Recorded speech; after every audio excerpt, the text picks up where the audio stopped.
All right. Good afternoon, all, and welcome to Seminar 12 of Year 2 of our Maximos Seminar. We are still with the Ambigua, although we're in Volume 2 now. We are looking at the first 20-odd pages of Volume 2, Ambigua 23 through 30. Ambigua 23 through 30. Now, just by way of a kind of odd preamble, the focus here is not on ideas themselves, but how we relate to ideas and how we form them in our phrases. So not the ideas themselves, but how we relate to the ideas and form them in our phrasing. Just before we get into the ideas firsthand, it bears remarking that a theologian of great stature has reposed in this last week in our church. John Zizioulis reposed on the feast of the entry of the Lord into the temple, February 2nd. It's an appropriate feast day. That feast is when Christ entered the temple, and Simeon, the elder who had been attending, and we have that lovely song, "Now lettest thou thy servant depart in peace." So, may Father John have departed in peace, Metropolitan John. For some, he was an obscure Greek, just an obscure Greek. For others, he was the foremost theologian of our time. I consider him that way. And for others who know more than I do, he was the most significant theological voice since Gregory Palamas in the 14th century.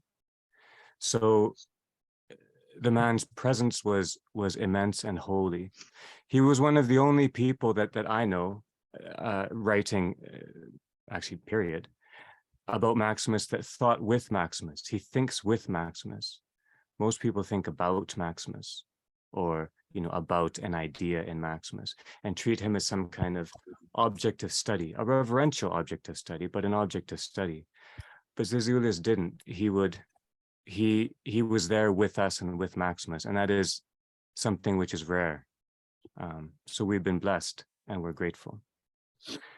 Now, the themes. If I might add one thing to that, Andrew, from my perspective, he was perhaps also the foremost bridge between the Western and the Eastern Church.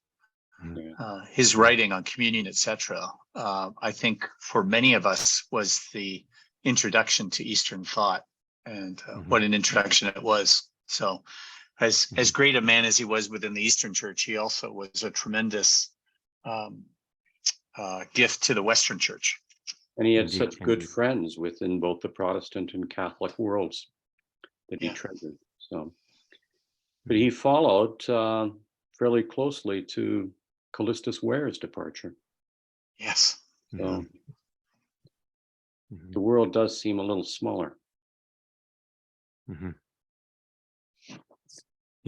I was not able to meet him, but I was able to hear Zizioulis's voice via broadcast last year for the first time, and I was grateful, because to hear how someone phrases something, to hear their tone of voice, as we've been saying, is very important. Very important. It gives us the incarnate meaning, which they are. Now, themes for these sections we're looking at today. One of them is a Christ-wise elder, an elder with the wisdom of Christ. That is, an elder whose voice phrases the truth of Christ, and the truth of Christ is beyond death. So an elder who phrases the truth of Christ beyond death. Another theme is silence. Silence, and in two senses. In the silence that is replete with meaning beyond speech, as Maximus says in previous sections, but also silence in the sense of guarding one's tongue against not bad words, but good words, holy words, guarding one's tongue against inappropriately uttering or phrasing good or holy words. So silence in that sense too. Most evidently, the theme is movement and divinity. Movement and divinity. Maximus keeps mulling over movement. Movement is our lot, our mortal lot, remember. Movement is ours. And then within these movements, Maximus is playing with terms and sentences. Terms and sentences here. Which terms do we use? How do we, by which sentence do we confine God, right? And so the underlying question for the whole thing is, are our concepts appropriate? Are our concepts truly synergetic? And does our phrasing participate in the joy and light of Christ? Are our concepts appropriate? Are they synergetic? And does our phrasing participate in the joy and the light of Christ? Now, throughout this section, Maximus, one of the things he does is honor the silence of his own teacher, right? He shows his gratitude for what the being of the teacher teaches us, what their being teaches us, right? What silence teaches us. And then just to muse about form for half a minute. Form, which is aesthetic, seems to give movement to things. Seems to give, when something has form, it seems to have movement too. But in light of the divine, all form is merely a kind of horizon or boundary given to the holy flow of life. Form is our within our horizon, right? And as our horizon is synergetic, it draws near the divine. As our horizon is synergetic, it draws near the divine. And we have to remember that the movement proper to our own horizon provides the light with which we can perceive and attend to the divine. The movement proper to our own horizon provides the light with which we can see and attend to the divine. And so that movement seems to inwardly form divine being, right? But it's our own confusion of synergy, the relationship of synergy, which ascribes form to God. And it's our own inflation of our own image that causes us to ascribe movement to God. When we confuse synergy, when we inflate our image, we begin to see the divine in terms of movement. Now, in these passages, Maximus is considering and addressing elements of the faith. He seems to speak almost he does speak almost elementally often, but he's considering them in the ultimate light of tradition. He's seeing how all the pieces fit, how things follow the course of tradition. And at the heart of his consideration in these pages is a question that Zezoulis asks, actually. Is the heart of being in creation, is there a gulf at the heart of being in creation? Is there continuity at the heart of being in creation? Or is there an apophatic gift, an apophatic giving at the heart of being in creation? A gulf says that God is absolutely other. Continuity says our being is God's being. Apophatic gift is what we're trying to address. Not gulf, neither gulf, nor continuity, nor emanation, but apophatic gift. In other words, at the heart of theology, is there separation or distinction? And what does that difference mean? Are things cobbled together, or do they belong? Are they cobbled together, or do they belong? And we also remember that movements, the fundamental movement is drawing near. Drawing near is the fundamental movement of life. And drawing near is double movement. It's synergetic. It's not simply attributable to one cause or one source, drawing near. So that's what we understand by movement too. It's a rich twofold, or at least twofold meaning. Synergy.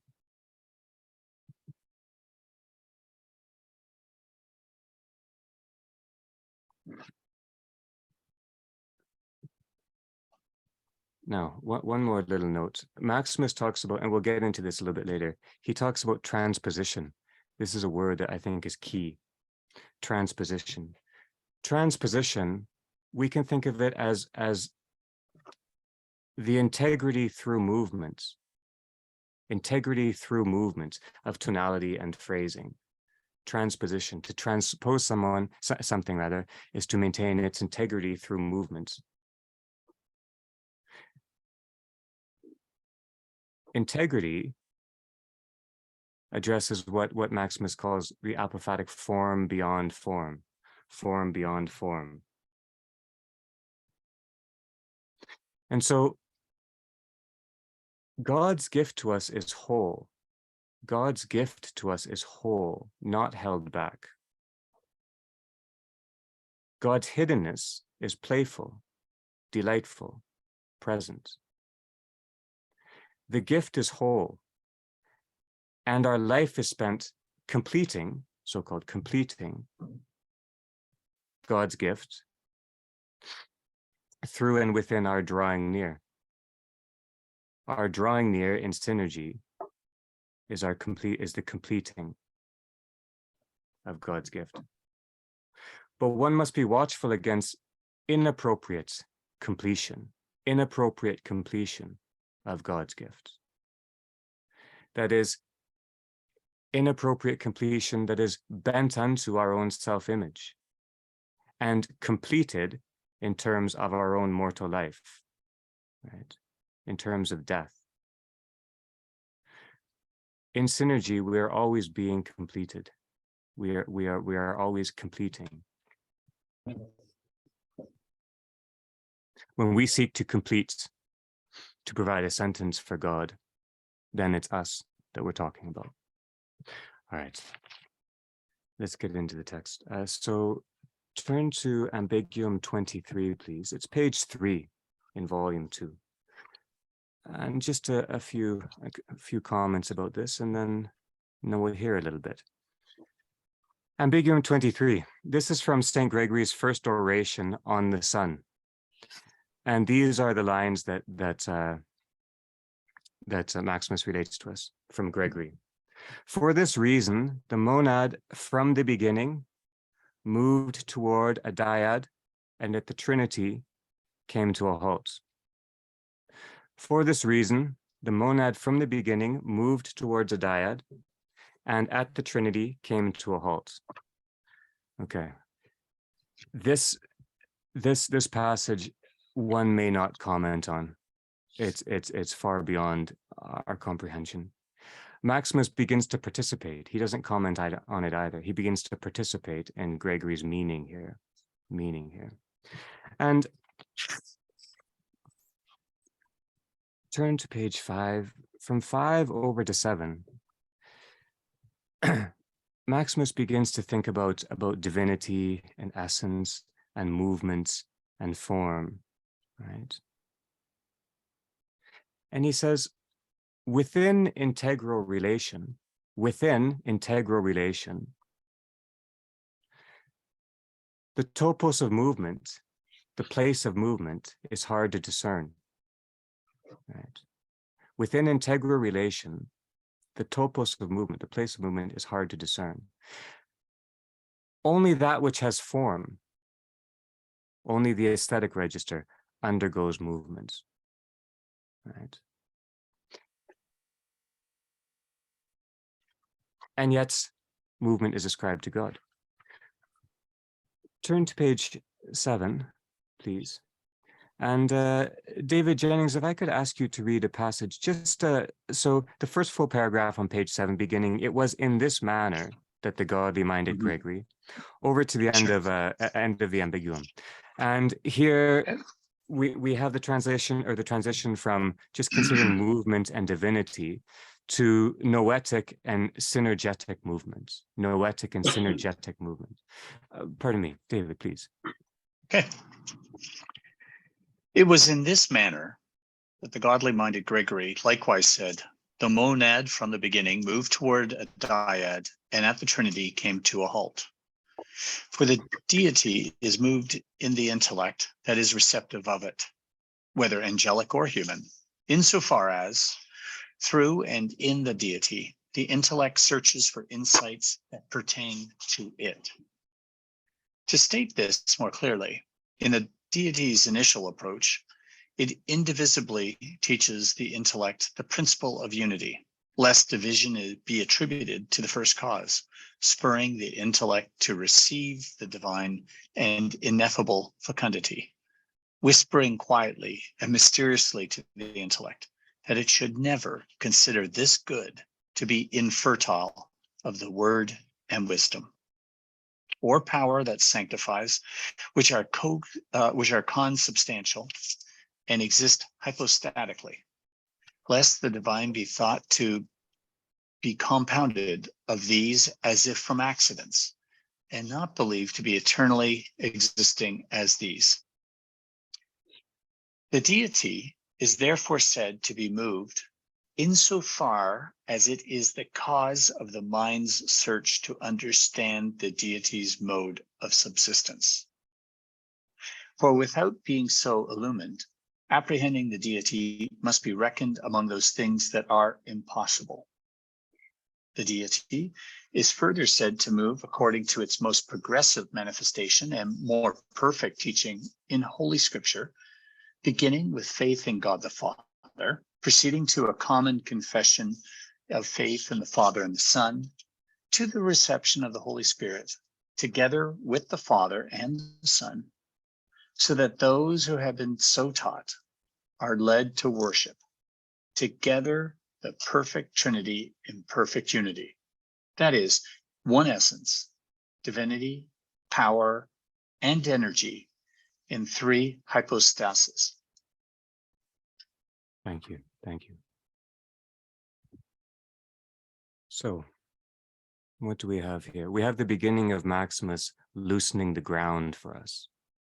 We learn early on, he says, the deity is moved in the intellect that is receptive of it. So noetic receptiveness to the deity is the first movement of this double drawing near. Receptiveness is our first movement, and that makes it seem, because receptiveness is an open state, it seems to be met with movement. Second, our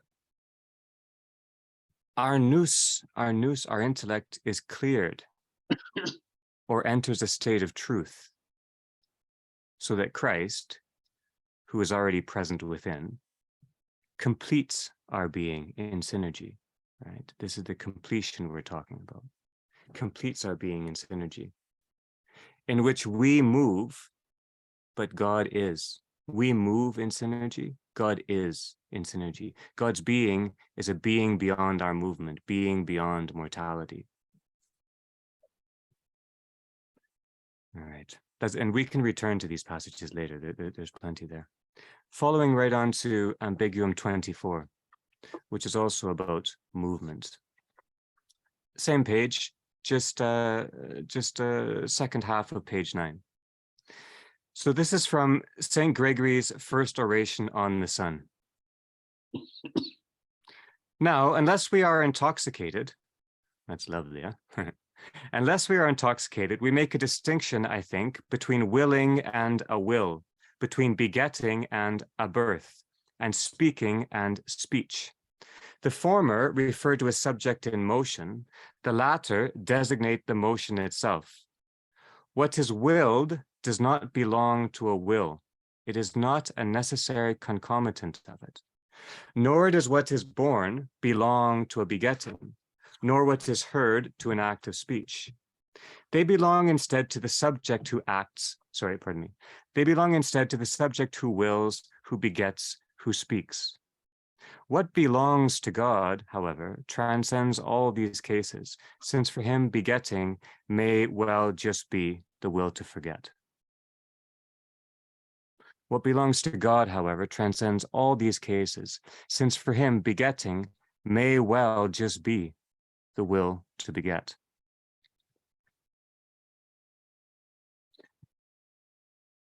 We note here immediately in St. Gregory's language the difference between necessary concomitant of it and what belongs to. We have the language of struck association, necessary concomitant of it, or the language of warm intimacy, what belongs to. And we realize what he's saying is how cheaply we speak of that which we understand to be close to God so often, right? We use a language of forced association, struck association. Then just a little bit further down on that page, maybe 7 lines down. For if we say that the soul's powers, do you see that? For if we say that the soul's powers. For if we say that the soul's powers, which one might well call essential powers able to complete its substance, are able to operate in the substance in which they exist, we do not say that they are capable of actively moving to produce anything without the consent of a willing subject. Okay, 2 things here. To complete, essential powers to able to complete its substance. To complete. So participation is always unto wholeness. Participation is always unto wholeness. Right? 2, completion is synergetic. It doesn't happen to an unwilling subject, right? So this is not law and obedience, this is confluence. Then our soul finds its completion in our body, as it were.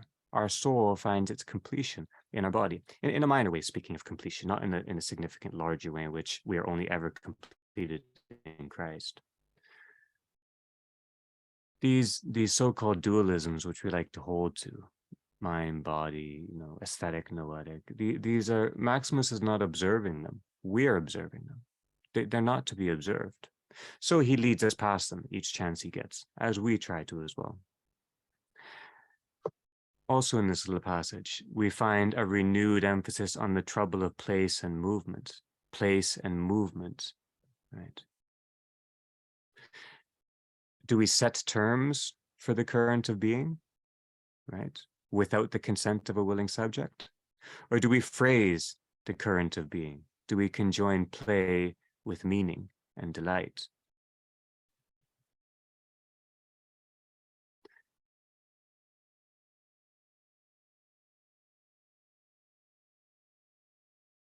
All right, and then over to the bottom of 13, please.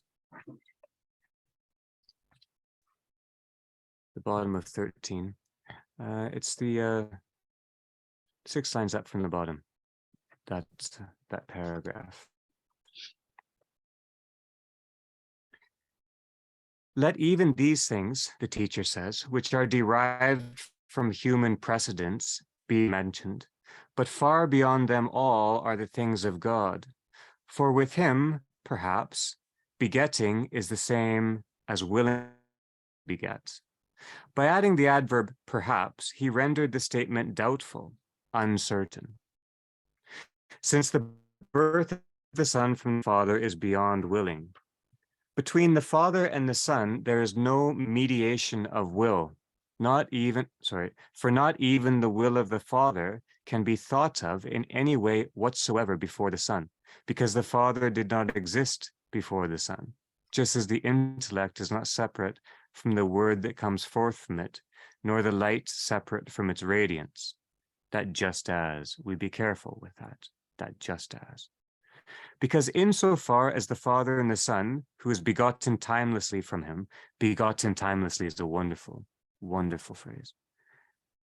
have their being simultaneously, they also have one will, which is simple and indivisible, just as they have one substance and one nature.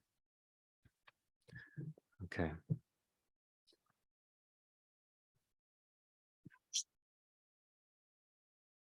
But perhaps at the bottom of 13 strikes me as logical humility. That's logical humility.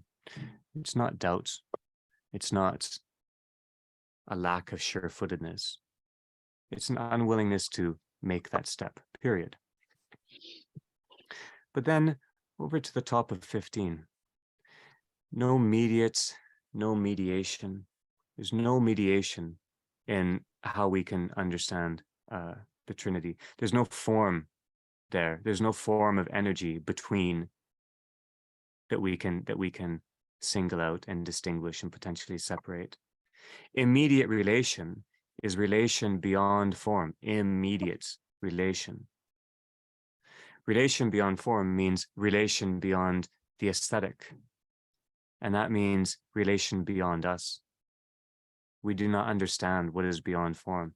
So immediate relation is not only guarding us against our formal ponderings, but also pointing to a distinction there. He says at the bottom, they also have one will, which is simple and indivisible. Simple and indivisible. Discernment is not division.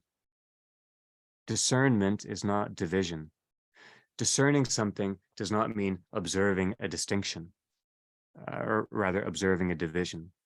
So one can distinguish without dividing, right? One can distinguish without dividing. And then just a question, the last phrase, we can come back to this as we please. Just as they have one substance and one nature. So in Greek, it's ke ousian mian, ke phusin, right? One being and nature. Nature, we often, I shouldn't say that. We've been playing this with this word a little bit, and we'll keep returning to it. But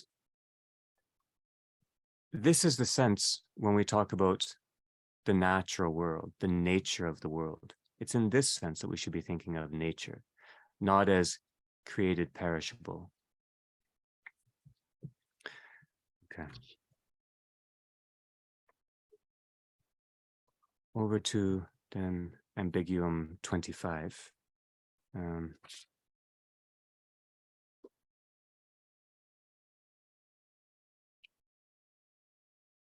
Now, in this Ambiguum, it's from Gregory's first oration on the Sun. He is dealing with he's addressing inappropriate phrasing and inappropriate logic here. He's addressing inappropriate form, but it's still about divine relating. On page 17, 4 lines up from the very bottom, he says to transpose. I propose to transpose the argument, etc. Transposition assays. It assays if movement remains synergetic in a different register. Right? Transposition tests, feels whether movement remains synergetic in a different register. And so transposition here may be understood as a fundamental act of meaning making. It's saying, can this enter into relation? Can this enter into communion? Transposition. Position, remember, or being positioned is also part of thesis and stance. So it's transposition is the communicability of our stance as well. On page 19, then, just a couple of notes with this ambiguum. Page 19, when Maximus puts into their words, into syllogistic form, into the form of his opponents, what they're saying, right? And he shows how it becomes a reductio ad absurdum. as he says. What do we see here? We see God given natural form. We see God given terms, right? He's given terms. And we see what happens when we give God a sentence, when we sentence God, right? It becomes removed of life and meaning when we try to impose, to complete our idea, to complete the presence with our own form.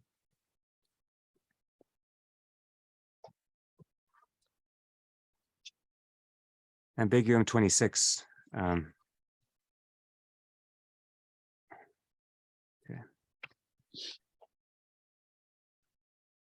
In Ambiguum 26, St. Gregory is pondering the name of the Father, another great mystery which we cannot fathom. But he says something here which is so important, so foundational that we must take note. Partway down,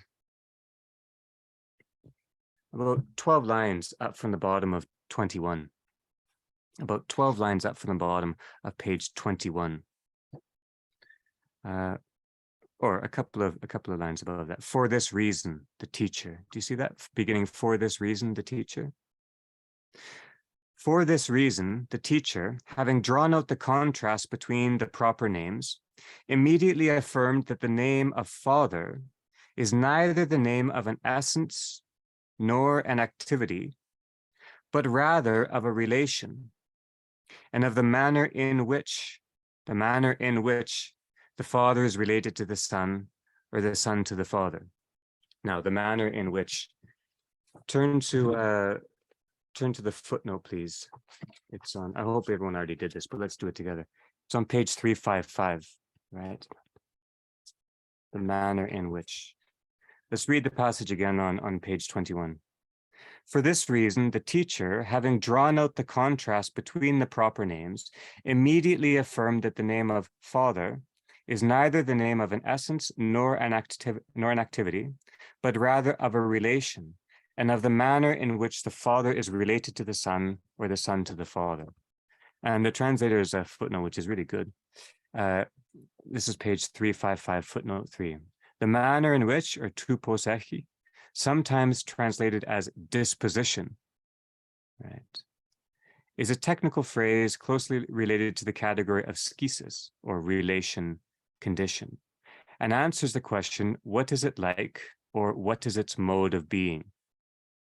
And then we see that this phrase has been used elsewhere richly too. The manner in which can also be called disposition, and is closely related to the category schisis, relation or condition.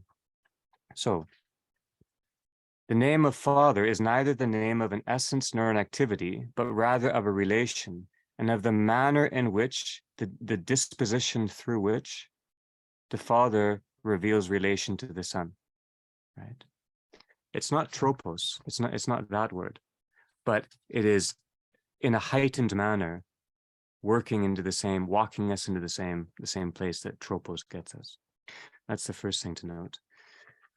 And then towards the bottom of page 23, still within Ambiguum 26. This is a lighter note. Just 6 lines up from the bottom, or 8 lines. That is why the godly-minded teacher says that the notion of activity employed here is decidedly absurd. That is, used in a manner that is not acceptable, especially when it is applied to the Father and the Son, to whom not even the first kind, and then this is the point, can either be received or countenanced by a religiously dutiful intellect. Neither received nor countenanced. This is our silence. This is Maximus gesturing towards how we respond to what is inappropriate.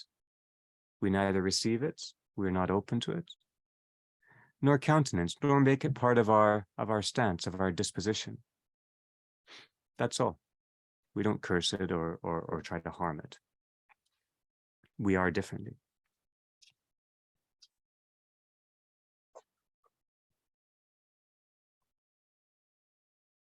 Now, we need to move on to Ambiguum 27.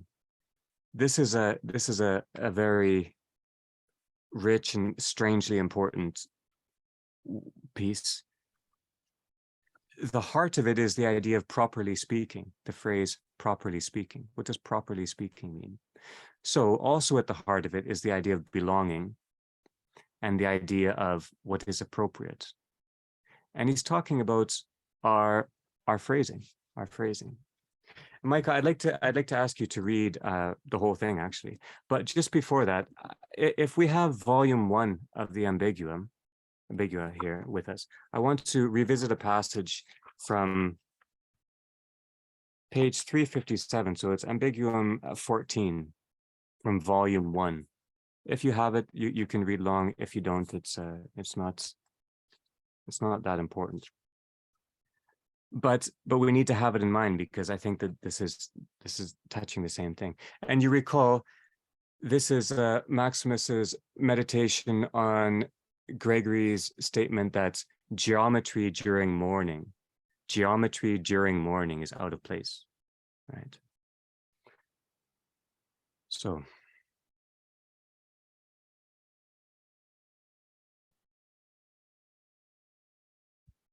breaking in on him. And the third example is of two things that can never be brought together, by which I mean joy and mourning.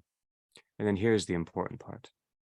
And any attempt to force them into one will only confuse them and bring an end to both. Then how much more awkward and ill-fitting will a word about God be when it is casually uttered by some chance individual at a place and time where it is inappropriate, and when the word itself is not in any way worthy of God, and with respect to whom speakers of any intelligence will take into account the right moment to the degree that God incomparably transcends the things he has created and brought them into being in an orderly manner.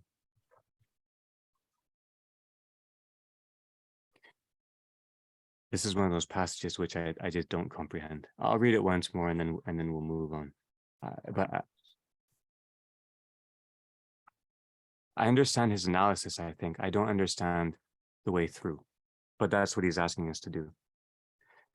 The third example is of two things that can never be brought together, by which I mean joy and mourning, and any attempt to force them into one will only confuse them and bring an end to both. Fair enough. Then how much more awkward and ill-fitting will a word about God be when it is casually uttered by some chance individual? Fair enough. At a place and time where it is inappropriate? Fair enough. And when the word itself is not in any way worthy of God? Fair enough. But this, with respect to whom speakers of any intelligence will take into account the right moment to the degree that God incomparably transcends the things he has created and brought into being in an orderly manner. Okay, appropriate and inappropriate. Back to page 25 and volume 2. Michael, if I could ask you, it is a couple of pages long, but please read the entire thing up to what's about 3 pages long, from the beginning of Ambiguum 27 till its end. And listen, especially, we're going to walk back through it after. Listen for properly speaking, improperly, the appropriate, belonging, ill-fitting, these words which speak to drawing near, I think. Pardon me, Michael, please. Okay. Ambiguum 27, from St. Gregory's second oration on the Son. On the other hand, God would not be called God of the Word, for how could he be the God of one who, properly speaking, is God, but God of the one who was visible in the same way as God is Father, not of the one who was visible, but of the Word, because he, i.e. Christ, the incarnate Word, was twofold, with the result that the former are properly attributed to both, but the latter not properly so, which is the opposite of what happens in our case, since, properly speaking, God is our God, but not our Father. The former are properly attributed to both, the former indicating the terms Father and God, both of which may properly be affirmed with respect to Christ by virtue of the one hypostasis. Because properly speaking, the Father of Christ is God, since Christ is the Son and Word of God, and one of the Holy Trinity, even after the incarnation. And again, properly speaking, the Father is the God of the same Christ, since Christ is truly man by virtue of the flesh and by being one among men. This is because, properly speaking, the parts may be predicated of the whole that they comprise, since, properly speaking, the whole admits of all the natural characteristics belonging to its parts, from which it has its subsistence. The phrase, but the latter not properly so, must likewise be taken as pertaining to both, that is, God and Father, since, properly speaking, neither of these can be affirmed with respect to Christ by virtue of the natural difference of the natures, from which in which he exists. This is because in the case of a whole that is also a compound, the attributes one or another of its parts can, properly speaking, never be predicated of the whole. But this is the opposite of what happens in our case, that is the reverse of what happens in our case, because when I contemplate the difference of the natures and mentally conceptualize their distinction, I'm not able to affirm that the former are properly attributed to both, that is, Father or God. For, properly speaking, the Father is neither the God of the Word nor the Father of the flesh, but the opposite happens, that is, a reversal or an inversion with respect to what may properly be said and what may not properly be said, by virtue of both the unity of the one hypostasis and of the difference of the natures distinguished through the mind's conceptualization of them. Because to the one hypostasis we may properly speak and affirm God and Father, since Christ is one, and thus admits God in the manner that has been explained, whereas when the situation is reversed, the essential difference of the natures, properly speaking, will not admit of this, as happens in our case. In other words, God, properly speaking, is our God, just as he is the God of the flesh of the Word. But he is not, properly speaking, our Father, just as, properly speaking, he is not the Father of the flesh of the Word.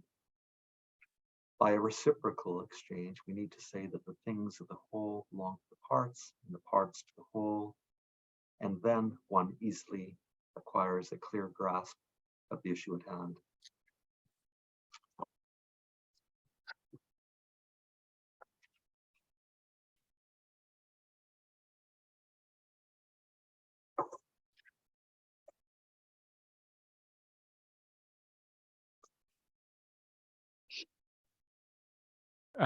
Keep going. Oh, I'm pardon me. I thought that was sorry. I have another page. Let me continue. To make this clear, when Christ is contemplated as hypostasis, then we must affirm what, properly speaking, are attributed to both, that is, God and Father. When, however, the two natures of Christ are contemplated in light of their unconfused existence, in which and from which he is, then we must affirm the reverse, that is, the not properly speaking, which happens in our case. And the teacher makes this clear when he adds, this is what leads the heretics astray, the coupling of the attributes, since the attributes overlap because of the intermingling. The mark of this is that when two natures are separated by the mind and thought, their respective attributes are divided with them. In other words, so long as you contemplate Christ as a single hypostasis, the coupling of the attributes, their mutual interchange, is indivisible. But when, on the other hand, you separate in your thoughts the two natures that complete the one hypostasis in Christ, you simultaneously divide the attributes together with the natures. Or again, because Christ by nature is twofold, both God and Father, may be affirmed in his case, properly speaking, when the attributes are appropriately predicated of the natures, and not properly so when the name of each, which he consists and in which he exists, is attributed to the other by virtue of the exchange that takes place owing to the one hypostasis.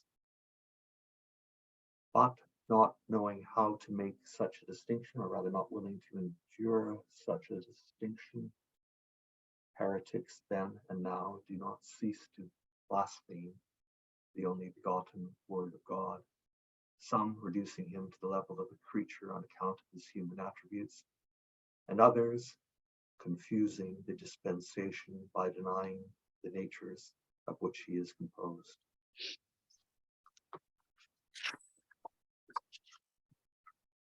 I once posed the problem presented by this passage to a man who was exceedingly wise in matters pertaining to divine things, and he said that both the properly speaking and the not properly so belong to the same predicate of relation, whether the terms Father or God or both, since the relation in question is predicated of the one Christ, who consists of the two opposites, that is, of what is predicated properly speaking and what is not properly so. If when one distinguishes the two natures in thought, the Father of Christ is called God, this can be said to be properly spoken with respect to the nature of the creature, but not properly so with respect to the divine Word. Similarly, but from the opposite point of view, God is, properly speaking, the Father of the Word, but not, properly speaking, of the creature, consistent with what holds true in our case. For us, he is, properly speaking, God, but not, properly speaking, Father. Having accepted the interpretation of this wise man as being correct, it seemed good to have appended here. Thank you. Thank you, Michael. That's an immense and dense work. And it seems kind of funny because it seems to be almost too minute in what it asks us to focus on in a way. And when I was looking through this, the passages stand out, and then you make a little note what stands out about it. And each passage is properly speaking, properly speaking, properly speaking, properly speaking. So let's walk through a little bit of this then, all right? And these are kind of a little bit more general to begin with. Page 25, we have properly speaking, the Father of Christ is God, and so on, right?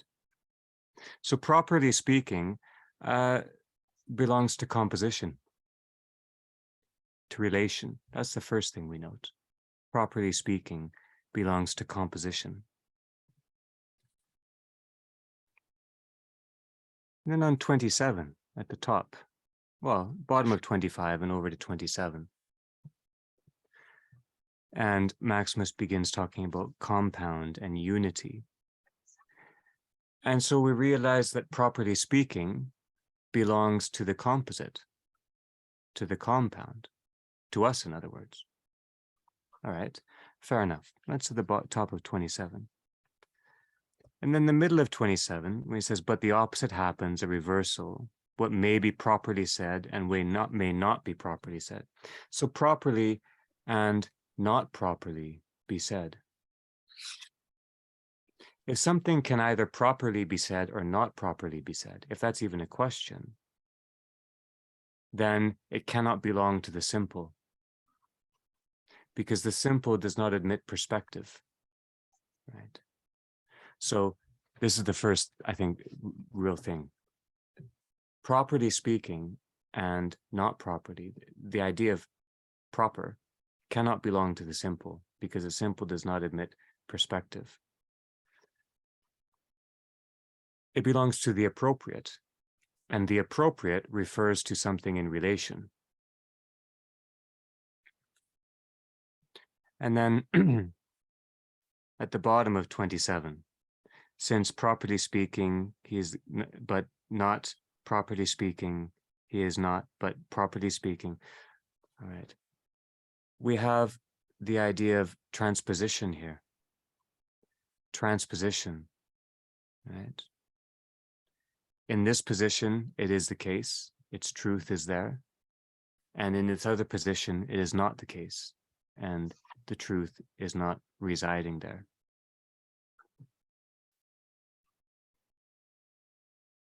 So transposition also is involved with properly. We can speak of properly with transposition.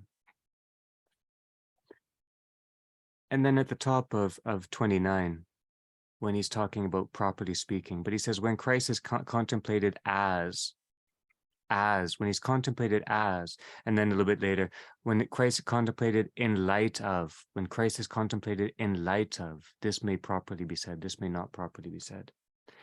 As, remember, as is the fundamental aesthetic word, Christ as hypostasis, Christ as man. It's an aesthetic word, it's a word that involves form. In light of is also an aesthetic word. And we're reminded that our concepts, our movements, transposition, our disposition, which is the holiest lesson we can receive, according to Maximus, if that's what the name Father reveals. Concepts, movement, transposition, disposition, this is all part of our blessed being. Our blessed being, which may admit properly speaking or not properly speaking. And then at the bottom of 29, when he says his so-called opponents not knowing how to make such a distinction, are not willing to endure such a distinction. Instead of distinction, one wishes arrogance. Not being able to distinguish is the only real blasphemy. It's the sin of confusion. You are confusing things. You are inflating and confusing, and making something compound appear otherwise. So it's our inability to address form and the aesthetic, form and distinction well, that leads to blasphemy. It's that inability which leads to blasphemy. Or, to refer back to a word Maximus uses in the Philokalia a lot, to sin is to mistake something. It's not to be anything else, just to mistake, right? It's in the relation, in the grasping, or the grasp we think we have.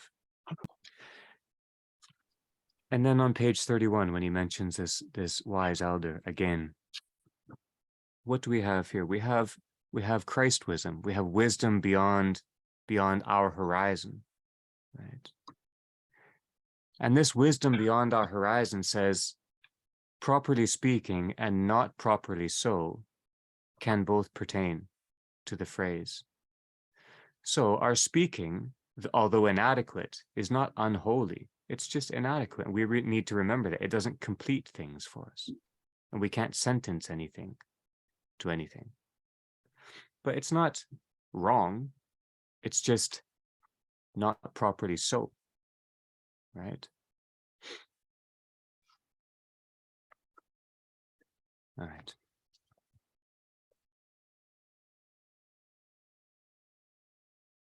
Properly speaking, we come back to this idea at the end. Ambiguum 28. This is following along on page 31.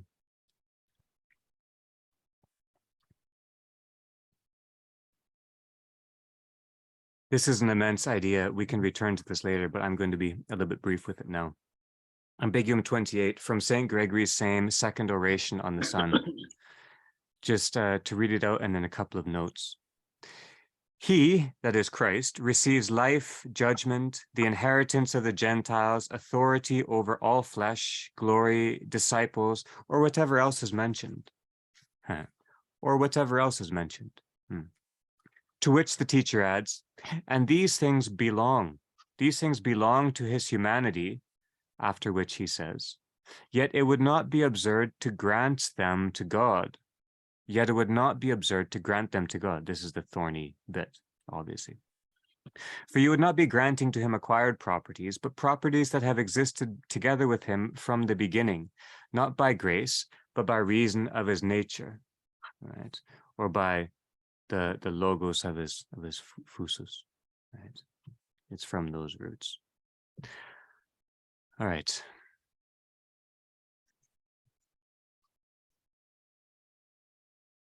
So all these things belong to his humanity. The first thing then we note is that the word properly does not compass what belongs. Properly does not compass what belongs. Belonging is a larger category than property.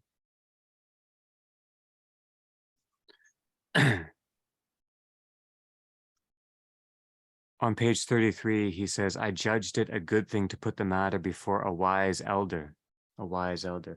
We recall, it's good to recall, that Maximus's gifts are immense, and he may seem singular, but he's not.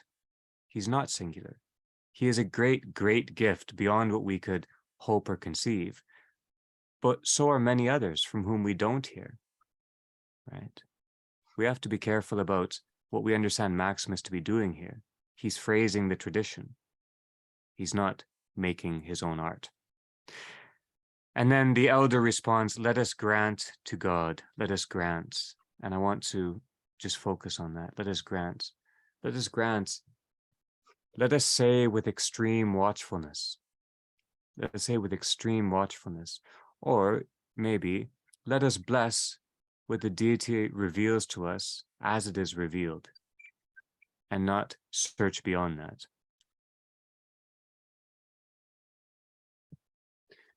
Ambiguum 29, which is very brief and a little bit, it seems a little bit like a lighter step.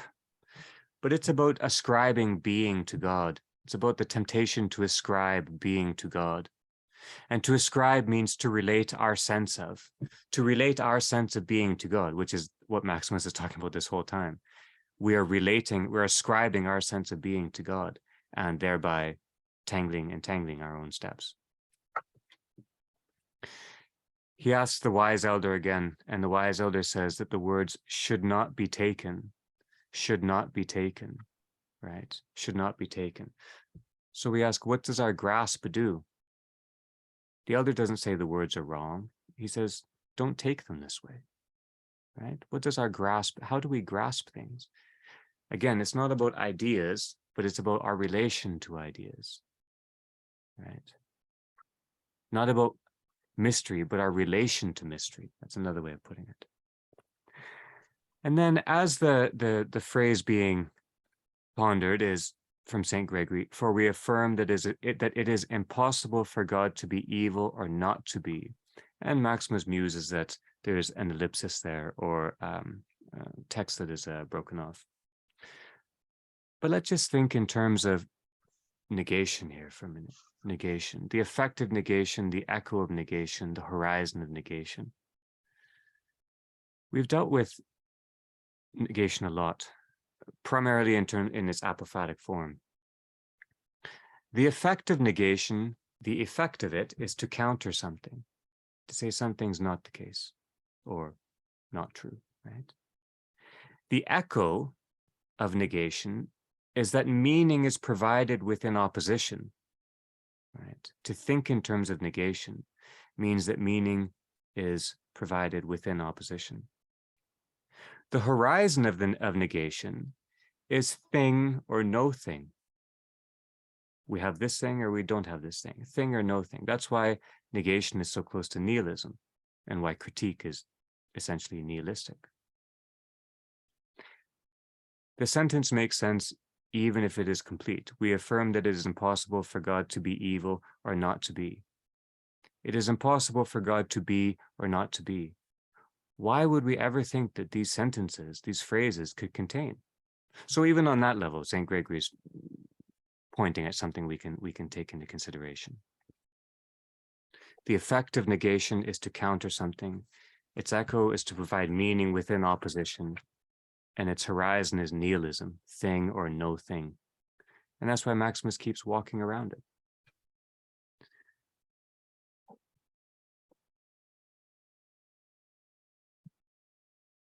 Okay. Let's move on to the final ambiguum, ambiguum 30. Ahmed, I'd like to ask you if you wouldn't mind to read the entire thing, please, following in Michael's steps. But first, I just want to say a couple of things about it so that we end with Maximus's voice in our ear, and then we'll open it for conversation. So after Ahmed, we're reading, after you're done reading, Ahmed, you just launch us into beautiful dialogue, my friend. But this ambiguum, which is it's hard to use. One's tempted often to use superlatives with Maximus, but it's very good. But all of Maximus is very good, so it's not surprising. It has to do with our terms of reference for the divine, our terms of reference. We haven't yet, and we're not going to now, but I started wondering about the roots of refer and relate. I think we should probe those words a little bit. But our terms of reference for the divine.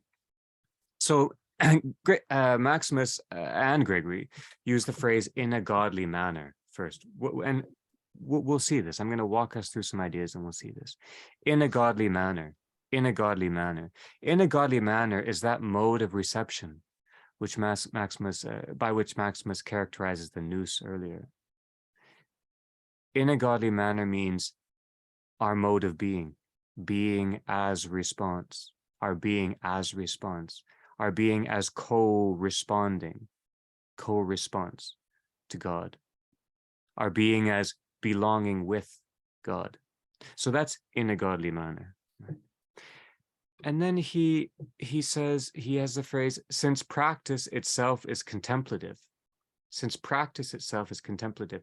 Again, we find Maximus striding past these divisions which are unnecessary and yet hold us captive if we are not watchful. Since practice itself is contemplative. Well, our body completes our thought. We had this idea earlier. Our body completes our thought. And our thought completes our body. Our thinking completes our body. It's mutual. Also, we understand that aesthetic distinction pales in the face of noetic communion. Distinctions become less palpable within communion. And then on to page 39, Maximus begins with apophatic language, beyond form, this beyond that. We have to understand that, or we have to keep in mind rather, that it's the movement through relation that grants us any notion of the beyond. We don't just arrive at the beyond. It's movement through relation. This is why apophasis is so important. Movement through relation. So form beyond form is meant to, as it were, name the crowning of a process. Just as we saw earlier when Maximus said a saint may be named by the highest moment of grace in their lives. What Maximus is doing here is using language to name the end of a process. So form beyond form is not a fact. It's a movement from within, with, through, and beyond relation. Right? And so when Maximus is talking about beyond here, he is just talking about confluence, synergetic confluence, all right? Okay, and then he says, for our sake, as we are and truly one, Christ became, for our sake, took on matter and form, becoming as we are and truly one. For our sake, the most holy lesson we have is trying to understand for the sake of. for the sake of, right? For the sake of. And Christ is with us. This is a refrain in a certain liturgical season within the Orthodox Church. We chant, for God is with us. God is with us. We know this. This is what Maximus is confirming. With us here, now, in this blessed being. Right? And then the final bit, the last part of the Ambiguum, which I'm not sure about. But I think Maximus is saying that in our fullness, we think in terms of communion, not in terms of relation. In our fullness, we think in terms of communion, not in terms of relation. And by that, I wonder, and I won't put this forward for us to consider, relates, the words relates and refer, still observe distinction. They still observe distinction. And in distinction, we tend to see division. The human proclivity is to see division and to proceed to treat distinction as division, right? But Christ has blessed us as we are and has become truly one with us, as we are and truly one. So these divisions we have are false. And then, and I wonder what each of you will think of this as Ahmed reads this passage. Our mortal horizon, which is composed of distinction and movement and time, our mortal horizon, which is composed of distinction, movement, and time, the only points of reference we have, distinction, movement, and time, it's surpassed in the horizon of Christ. Our horizon is surpassed in the horizon of Christ. And these elements, distinction, movement, and time, are fulfilled beyond their measure. They're fulfilled beyond their measure in the horizon of Christ. Let's, if that makes sense, let's hold that in mind a little bit. Ahmed, my friend, please, would you read from the top of 37 to the end of the Ambiguum, please? From St. Gregory's same second oration on the Son. There you have the Son's titles. Walk in a godly manner through all those that are sublime, and compassionately through all that are corporeal, or rather treat them all in a godly manner, so that you might become God by ascending from below, for the sake of him who descended for us from above. He who has illumined his intellect through the sublime contemplation of the conception of each of the divine names, having elevated and transformed it in light of the primal and spiritual principle of each, and having subjected the mind of the flesh to the spirit by the labors of virtue, becoming obedient even unto death, is the one who truly walks through the divine titles of the Son, blamelessly in spirit and flesh, undertaking his divine journey to God, both in a sublime manner, according to mystical contemplation through the sublime names, and compassionately, according to practical philosophy through the corporeal names, hastening to his repose on high, or rather, he journeys through them in all a godly manner. Since practice itself is contemplative, and not without a share in the grace of reason. Yet the reason for which he chose voluntary estrangement to the flesh by the perfect circumcision of its natural movements clearly indicates that in order to become God by grace, he established himself beyond matter, as far as flesh was concerned, through ascetic practice, and beyond form, as far as intellect was concerned, through contemplation. For it is from matter and form that beings derive their existence, and to tell the whole of it, he became completely immaterial and formless through his state of virtue and knowledge for the sake of God the Word, who for our sake took on matter and form, becoming as we are and truly one from among us, though by nature he is strictly immaterial and formless. Or again, the phrase, or rather, treat them all in a godly manner, means that having established within himself the virtue and knowledge that is within human grasp, he acquired dispassion from his compassion for God and neighbor. And he suffers so that others might benefit and is eager to lay down his life for them, for he is completely free of defilement.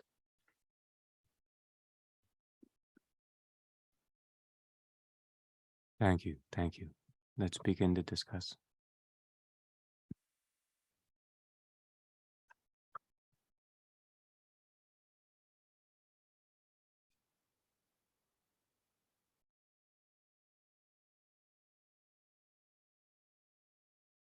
One of the slightly, maybe because I had to read such a long passage, slightly off-putting, but also when I was just reading it in solitude a few days ago, off-putting things, or not off-putting things, but sort of jarringly different, a jarringly different tone to some of the passages some of the Ambigua we have read, is the intensely close scholarly nature. There's a kind of scholarly scholastic analytic aspect to what we're reading.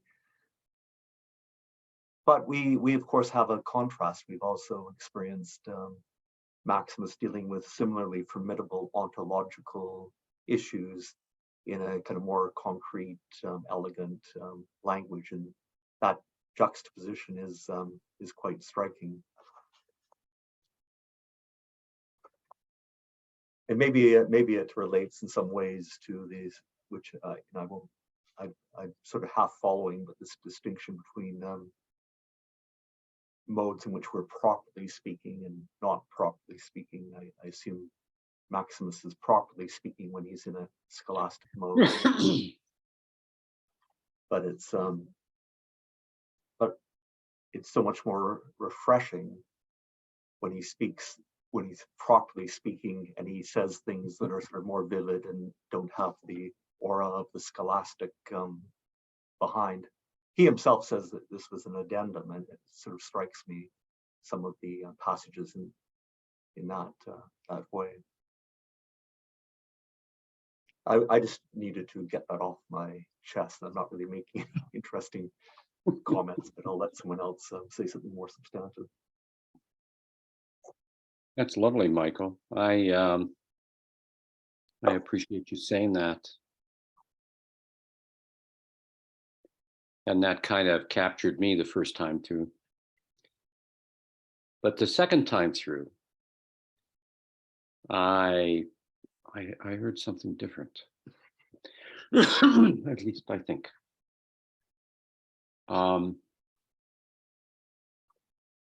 I began to wonder, what if he had been at Nicaea? Because that's where he's going. I mean, not just there, but he's going there. And David and I had the pleasure of being in Nicaea together. And I'd been there once before. And what was that? Like, what was that all about? And how was Arius seen as misstepping? And what I hear in this, I thought a lot about Arius for a long time. When I was first in Nicaea, the church of the Second Council of Nicaea still exists. They don't really know where the first one was. But as far as I'm concerned, it was on the same spot, just underneath. But the first time I was there, the church was in more dilapidated state than it was when David and I were there. You know, the Orthodox Church is almost always saved by the Roman Catholic Church.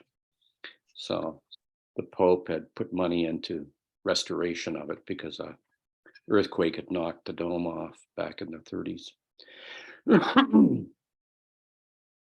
But on that occasion, I had this strong sort of sense of Athanasius, you know, young, petulant man, convincing Arius to take a walk around the lake. And that's a fairly lengthy walk. And finally coming back there and concluding the conversation, which never really went anywhere, I suppose, with his comment that, you know, if you're right, Arius, then our mortality cannot be sanctified. Our mortality can't be within Christ. What I heard in this, which was so, for Maximus, making these distinctions between, like a number of them are so charming, but on page 27, at the bottom, in other words, God, properly speaking, is our God, just as he is the God of the flesh of the word. But he is not, properly speaking, our Father, just as, properly speaking, he is not the Father of the flesh of the word. By a reciprocal exchange, we need to say that the things of the whole belong to the parts. I mean, he, as Andrew highlighted for us at the beginning, the issue here is relationship. And that was what Athanasius saw as being the problem. If Arius's view, what he accrues to God and cannot accrue to Jesus Christ, yes, then it can't be accrued to us. So it is really curious to read, but it is about something so central, which is his sense that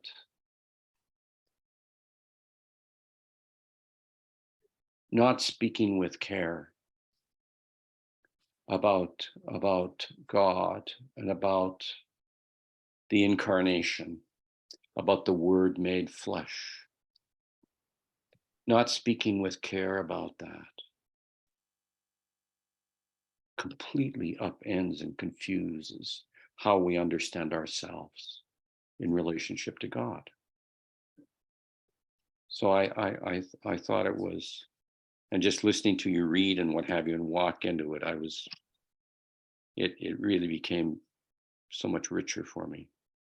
So thank you for it. One just subtle thing, which is more like a footnote. I have the phrase "in a godly manner" is a beautiful phrase. I have spent some time in the presence of several people who are in a different part of the church, and who were very fond of speaking about God honoring. And it always made me nervous in an odd sort of way. They would speak about God honoring. That is God honoring. And when I see Maximus talking about speaking in a godly manner, I thought, well, yeah, that's different, isn't it? Because that means we got to be pretty humble about how little we know what that manner is. God honoring, at least it came across to me, is as a sense that they actually knew what God was going to honor. And so they were going to drive it home. But that's a completely secondary manner, but it's just the use of the phrase. And Andrew, you've made a lot of this matter of phrasing. It really does communicate something different.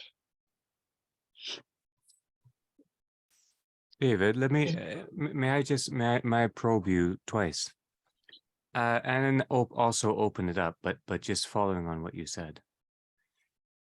And I mean, that long passage, Michael, you read, which is so thorny and curious and strange, and yet important enough for him to have done it in that way.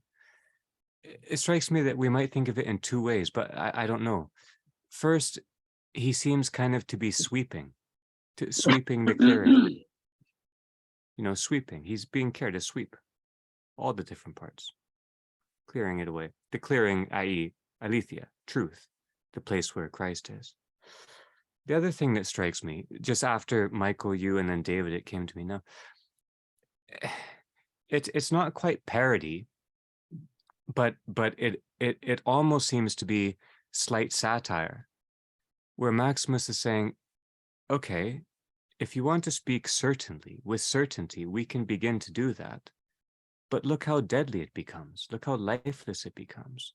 Properly speaking, not properly speaking in this light, not properly speaking. He can do it. It's possible, but there's no life there. But he's sweeping. He needs to sweep all of this area to be clear.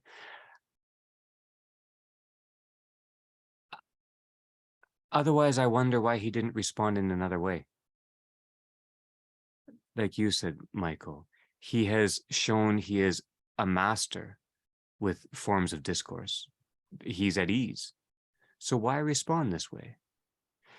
Now, I also tried to draw from it the idea that then the idea or the phrase proper, appropriation, properness, proper, my own, in French, proper is own, my own. In other words, the question of one's own, or what belongs to its own. Proper can only be applied to the compound, the composite. And so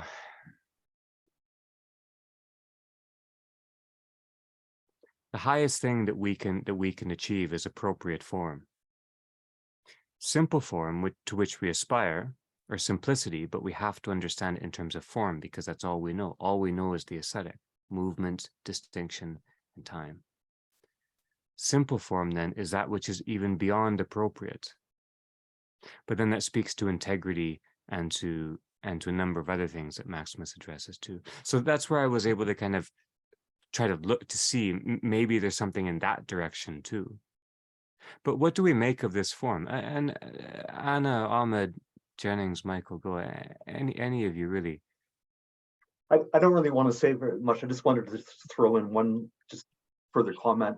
Part of the context of this, I mean, you suggested it could be partly, or it seems slightly parodic, but he is disparaging the opposition at this point. And so there is a polemical context. And I think that context for his rhetoric, if I could put it that way, distinguishes it from contexts in which he's not contending against something that he absolutely wants to contain, and contain by sort of following through in a similar kind of scholastic manner. the mode of thought, non-apophatic mode of thought that he's putting aside. So I think there something is going on there. So it might explain why there's a kind of shift of tone and language and approach, because the context is quite different from other places where he'll be in a kind of more apophatic mode that is at times almost poetic and yet similarly lucid.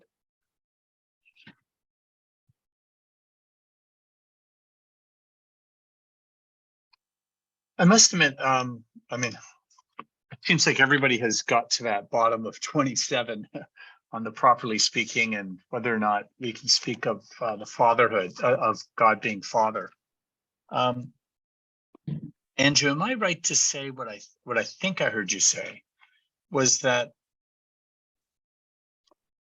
if something is appropriate, then it is relational. And so we can say appropriately that God is Father, but we can't properly speak that because that speaks to a relationship, and properly speaking doesn't get into the relational nature of it.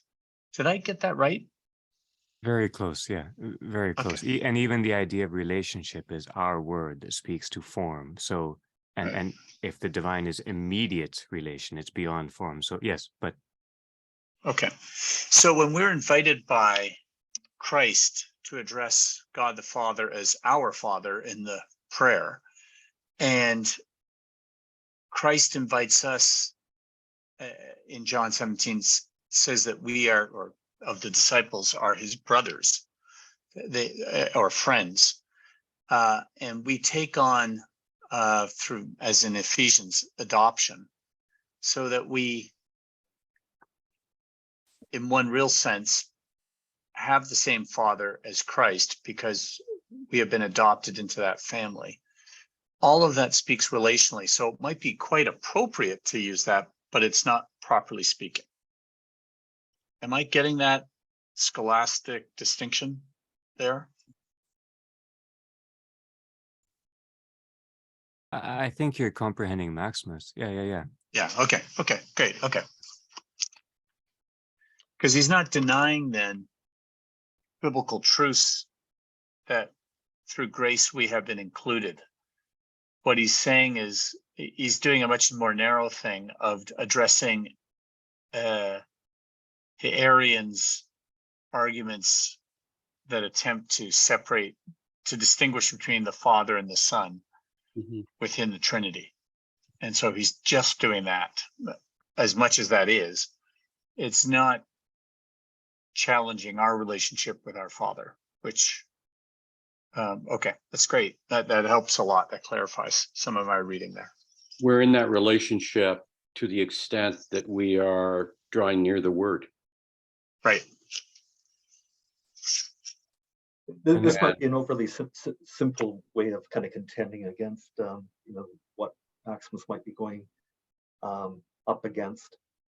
But insofar as we think of concepts and anything corresponding to the concept in reality, the concepts of the Father and the Son as things that exist, then they're not really referring to God, even though at the very end of the first volume, we have this striking passage in the very last ambiguum of that volume on page 451 at the very top, when Maximus explicitly says that,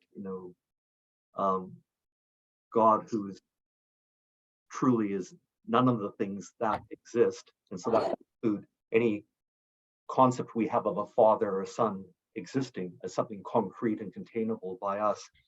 And then he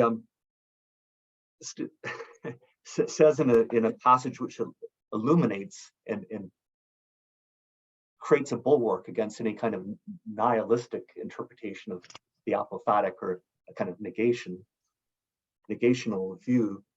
He declares that, properly speaking, God is all things. And then he spends, a good deal of energy in the subsequent paragraph explaining that paradoxical view. And it's just the most sweepingly beautiful statement of ontology and the tensions between what it means for God not to exist in anything that exists, and yet to be everything and in everything, but also to transcend everything. And it's and he doesn't shy away from some of the implications of the paradox, but ends by saying that these tensions aren't things that are analytically resolvable by us at the very end, because we can't. And this is a beautiful moment, it seems to me, and it's contingent upon the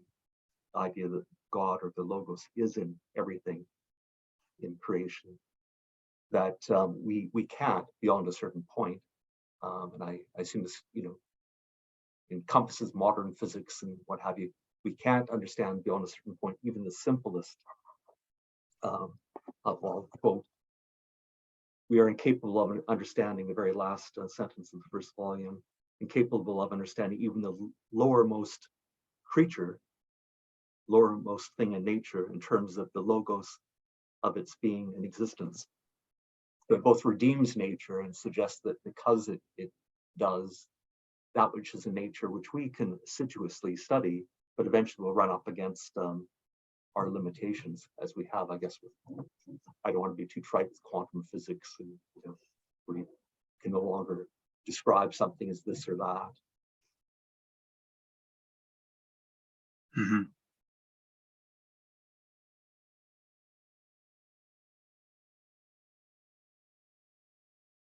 This Michael, we'll come back to your thoughts here, but just to circle back to Jennings, what you said a moment ago, that that response you have to life being denied, right? To life as you know and understand, have been living it being denied. I think that's exactly what Maximus is pointing to here. When we sentence life itself to our terms, it doesn't work, right? We've stifled it. The idea of adoption, which I forget if I forget if I mentioned, transposition, which Maximus talks about, which pardon me, which, well, what did he say?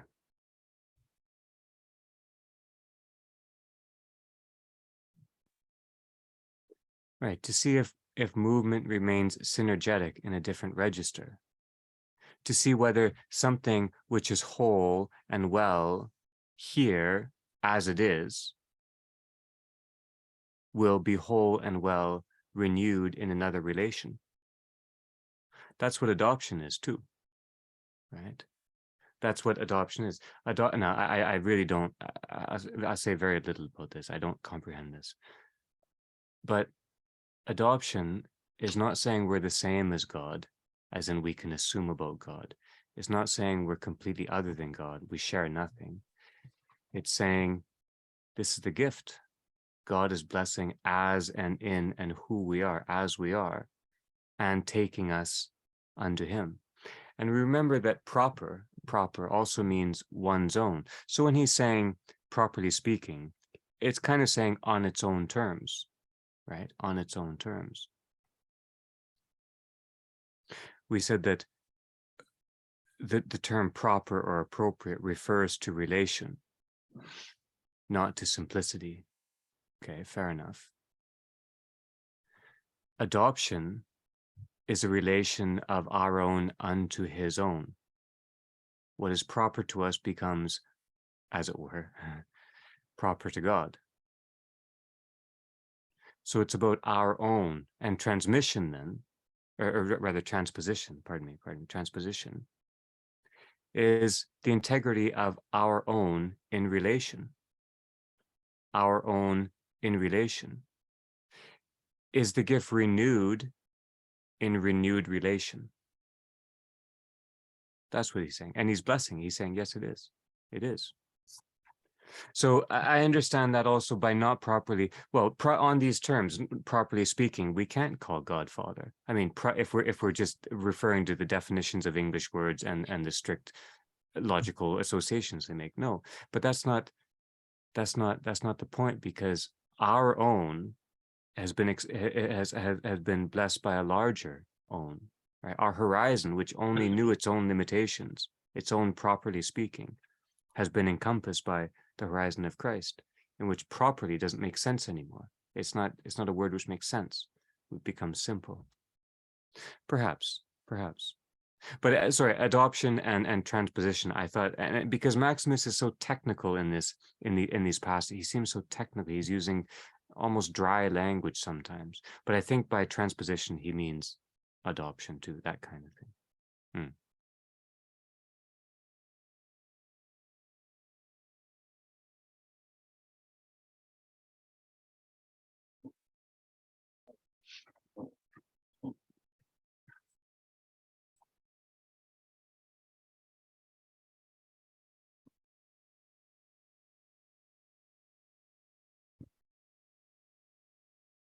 So Anna, you responded to this matter of the Our Father.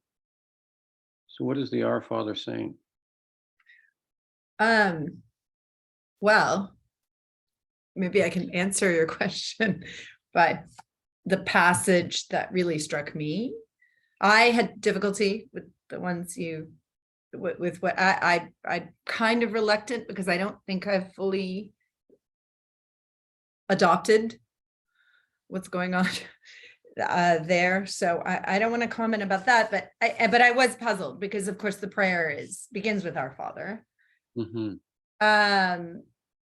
But I wanted to point out something else that I was completely struck by, just stopped in my tracks. And that's on page 33. And first, what he quotes from Gregory, where he says, and these things belong to his humanity, after which he said, yet it would not be absurd to grant them to God. For you will not be granting to him acquired properties, but properties that have existed together with him from the beginning. And then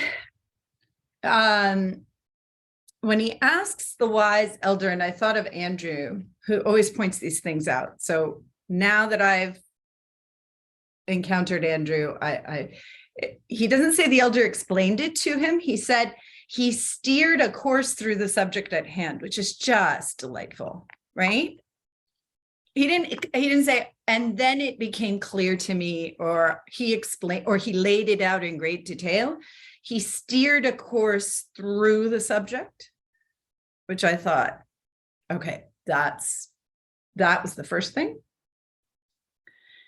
And when he focuses on in this passage, the elder, I mean, he says, let us grant to God the attributes of omnipotence, wisdom, goodness, and justice. And to creation, let us grant X. Now, when this fellow says, let us grant to God, he was not attributing to God anything that God did not already possess, but the very things that belong to his nature. And this is because let us grant means to define and distinguish nature in terms of what constitutes as natural attributes and what does not. The word grant is so good here, because it's an odd move. I mean, why would you grant to God something he already has? I mean, he just is omnipotent and wise, and therefore why grant to him the attributes of his nature? And I thought of this as, well, it gets back to the Our Father, right?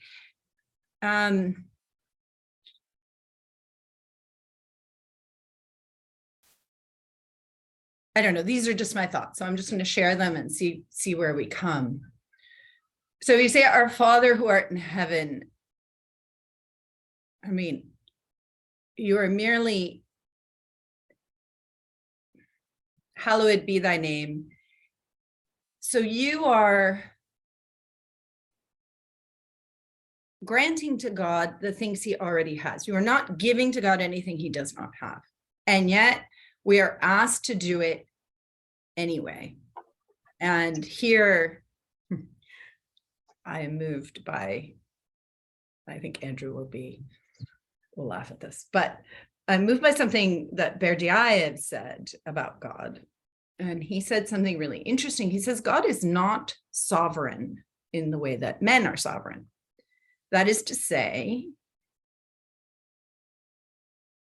he does not hold power over you until you grant him that power. He withholds his power until you have accepted. So he is omniscient for us if we grant him what he already has. And so it's another way of that relationship that preserves hierarchy, but allows us to enter in to that relationship, which is so much. And so I just love the idea of granting to God what he already has, right? Thine own of thine own is a move that we make in order to become closer to him. So just stop that. That's just right there. Just that idea of granting God omniscience, right? God is not omniscient unless we allow him to be. I hope I'm phrasing that correctly. I'm not trying to be blasphemous, but I'm not doubting the omniscience of God. I'm just saying that for us, God is omniscient if we grant him that, if we accept that into our lives. He is not sovereign over us. And that's why we say, that's why we are continually saying, hallowed be thy name, because we are then affirming his power over us, which he will not exercise unless we grant it. That's it. And if I have said something that people find, anyway.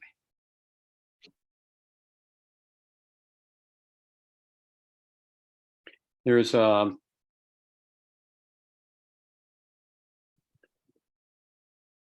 was a prison chaplain in Rome that did a little book with the Pope as a result of the Pope going to visit people in prison in Rome. And it's called the Our Father. And there's a few things in it that are striking. And I think sort of on a, just responding to what you've just said. And in this little book, they talk about how the men in prison, many of them had lost their father by going to prison, by their criminal behavior. Their father was estranged from them. And they'd lost their children by their criminal activity. They had lost father in two senses. And so the discussion in this humble little book is about what it means for them to pray, our Father, who art in the heavens. That it is it's a restoration. You know, we say all sorts of things, not the least of which is the Our Father and the Creed, which we're not really saying for God's sake, but we're saying so that we can hear it. We need to hear it, because if we don't say it and we don't hear it, then we're saying something else. Yeah. You know, whether we do it verbally or it's just our unconscious. And we need to also remember just how dramatic it is to address God in that way. Because if we think of the way in which deities are understood by the human family, that's the last one that comes to mind. And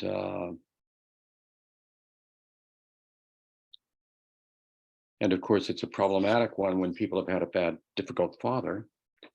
So in that sense, it needs some work. But in the Maximus passages,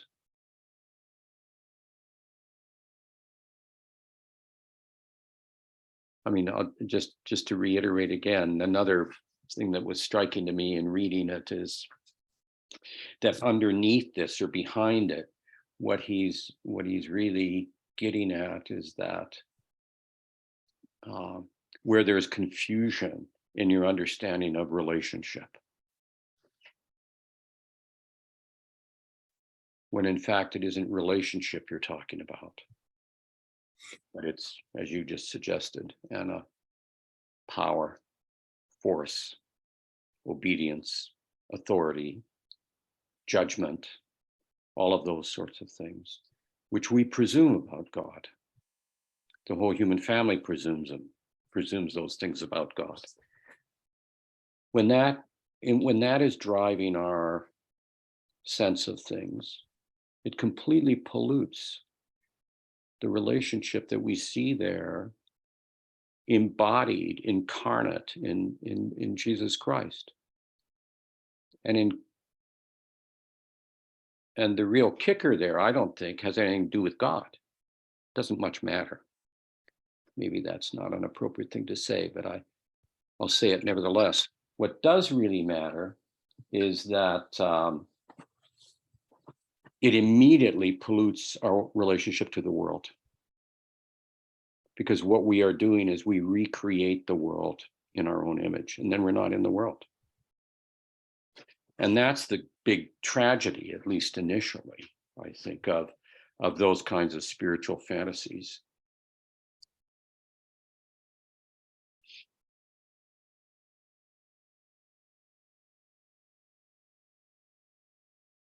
I think it gets back to what Andrew's been saying about being attentive to language.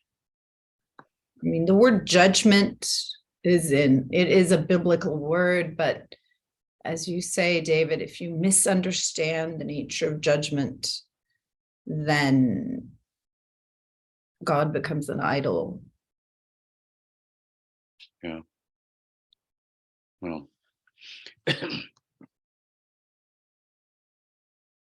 And not just that, and God as ruler, as sovereign, as king. Those are tricky terms that. One of the lovely things that has often struck me about the Byzantine temple, I don't know if you would agree with this, but I've always found it charming that in a classically painted Byzantine temple, you have the Pantocrator in the dome, and you have the keystone holding it together. And the Pantocrator is the all-ruler, almost always thought of as judge or emperor or something, but that's not the point. The point is the all-ruler in the sense that here is the model against which you can measure yourself and get some sense of where the fullness of your humanity can come forth and flower. That's the all-ruler, the one that gives us that model and teaching and call to the fullness of life as the adopted sons and daughters of the creator of the world. So David, that's beautiful that you bring that in now. But Yeah. Anna, to come back to one of your last comments, idols, to make an idol of God. I was listening again.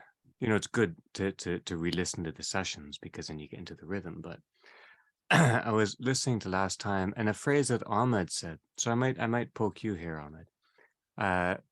Touched I think what you're trying to get at, Anna, and it's sparked my thought. But Ahmed said last time, well, his phrase was, if we confuse idolatry with the trace of presence. But I think that what you meant was, or as I understand you, we need to be careful not to confuse it. So probably the danger if we confuse idolatry with the trace of presence.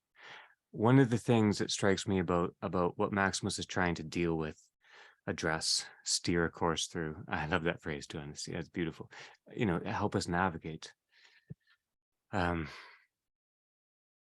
Gombrowicz says when things are too easy to navigate, we're in trouble.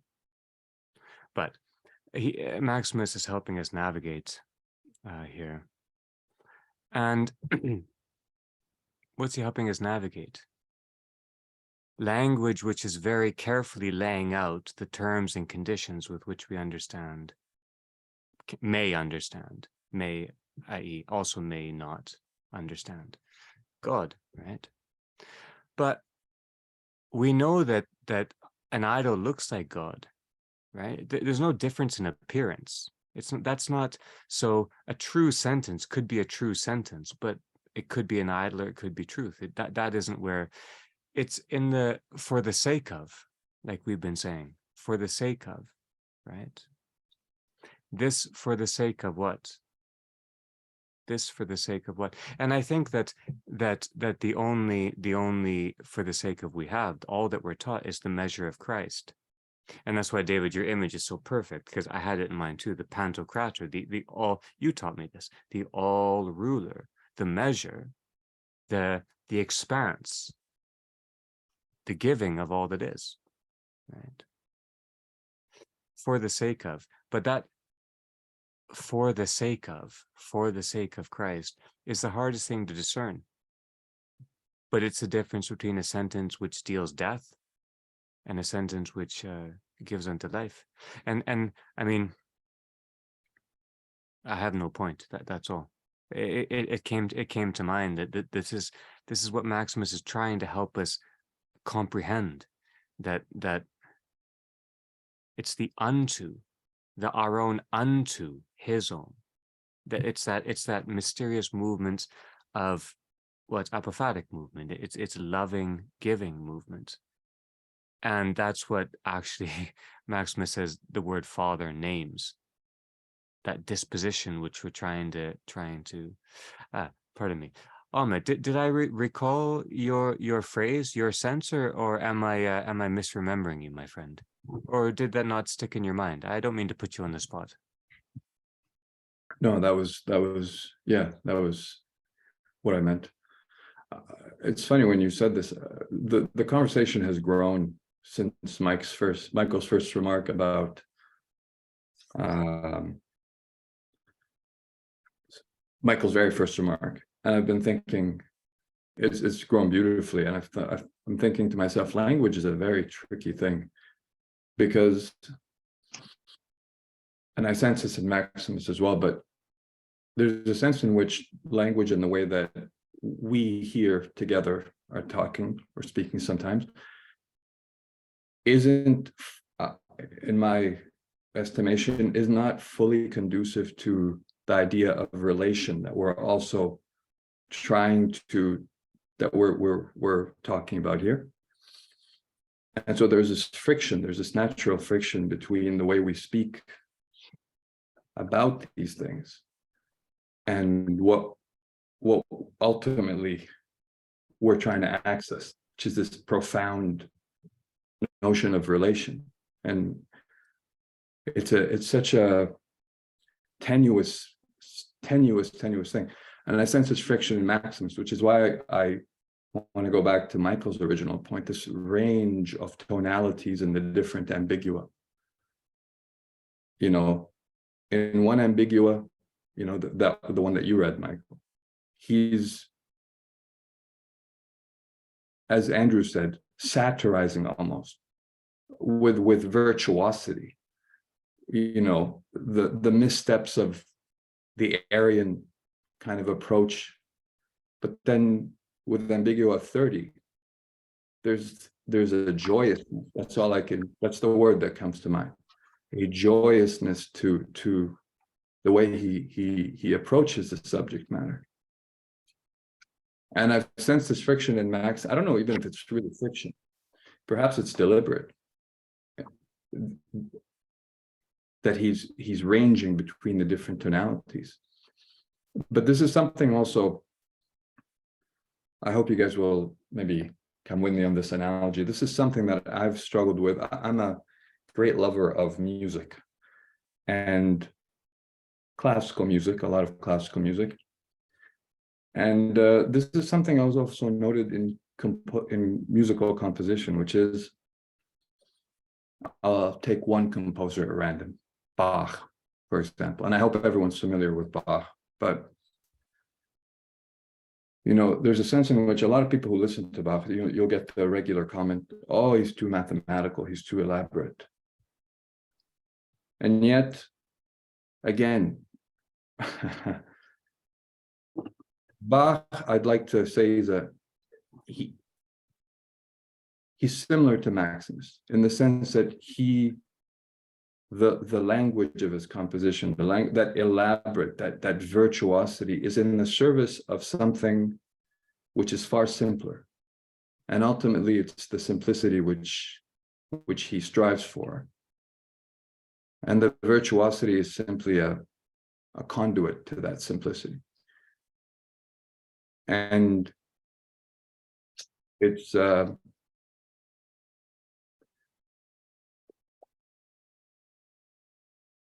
that's why I say language is a tricky thing. I was also thinking about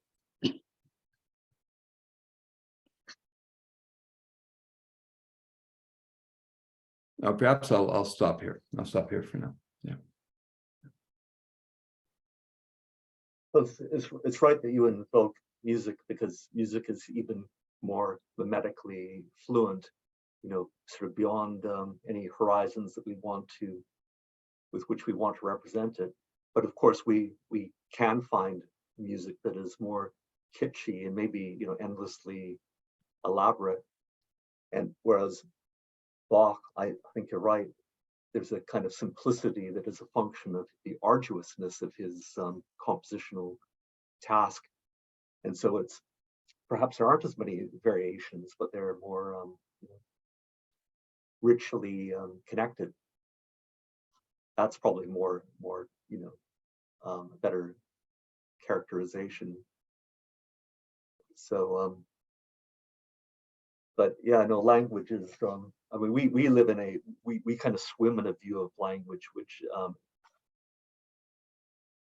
is just fantastical. The notion that language creates the world, when, as David was suggesting earlier, in his comment,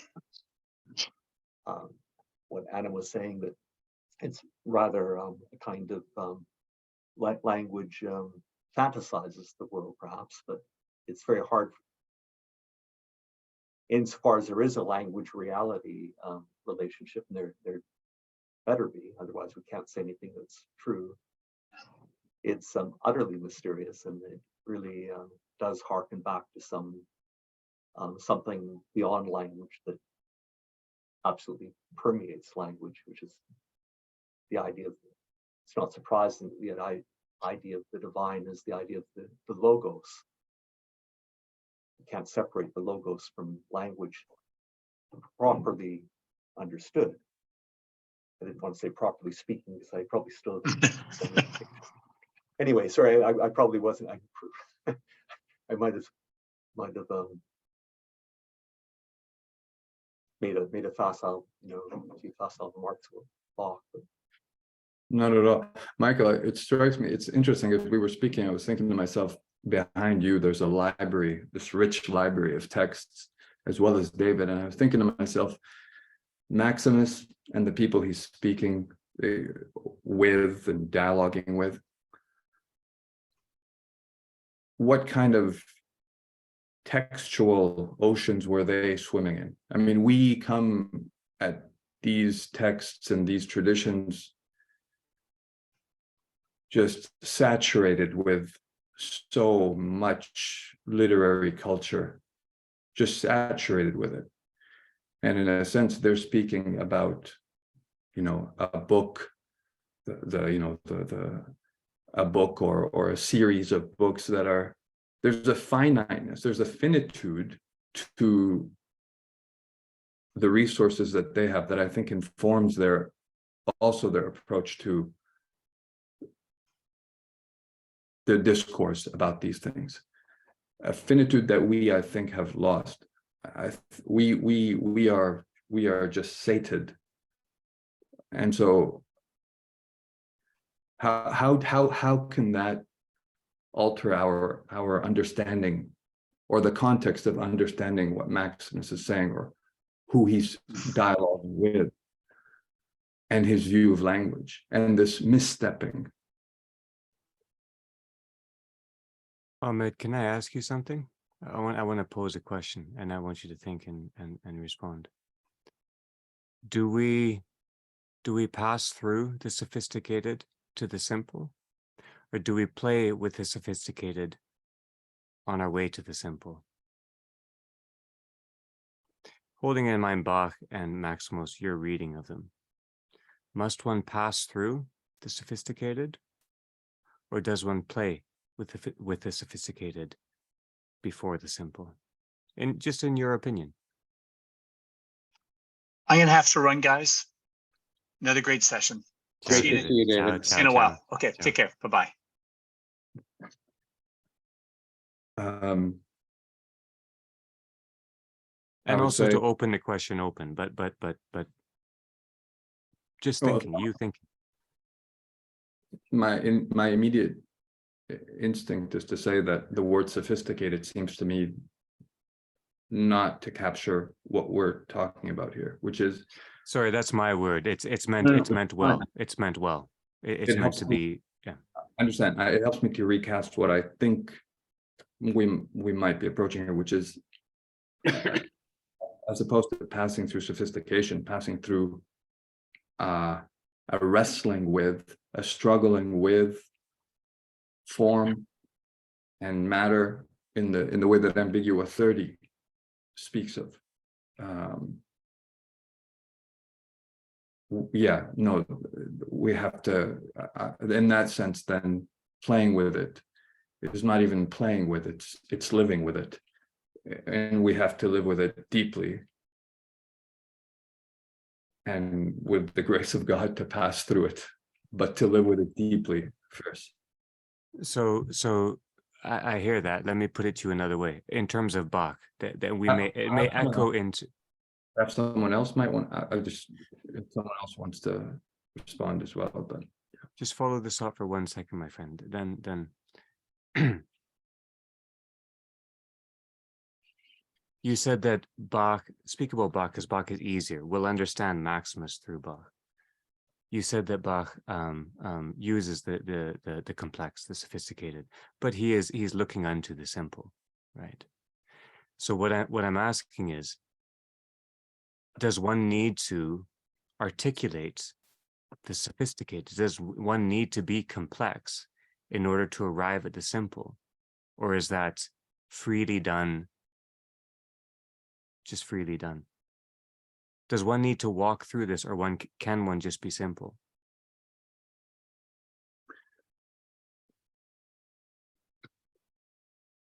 One needs to walk through it in their own domain of engagement. In Bach's case, it was a tradition of musical composition. Perhaps in a carpenter's case, it's working with wood. Perhaps in a Brancusi's case, it's working with sculpture. I think every individual chooses a form of engagement through which they may pass to the simple. But there has to be engagement. If that's the question, then in my opinion, there must be engagement. And engagement also in the sense that Anna mentioned earlier about granting. I love the way you said that, Anna, by the way. I love that little reflection you had about the granting. At that passage at the bottom of page 33, that was beautiful. And it made me think of something Andrew said earlier in his opening remarks about the distinction between belonging to God and necessary to God. Because in that passage at the bottom of 33, there's also that, maybe we can, do you mind if I reread just the bottom part of page? Please do. 8 lines up from the bottom of page 33. And this is again in reference to Anna's remark about the use of the word grant and your distinction, Andrew, between something which is necessary to God and something which belongs to God. And this is because, so here it is. And this is because let us grant means to define and distinguish nature in terms of what constitutes its natural attributes and what does not. In the same way, you may reverently understand the teacher when he says to grant them to God, that is, with God's nature receiving the attributes that naturally belong to it, consistent with those who define and make distinctions among things. Just the confluence between grant, belong, and that old friend of ours, reverence, with reverence, reverently. I think that is all part of that engagement, Andrew. Which is necessary, yes. And hard.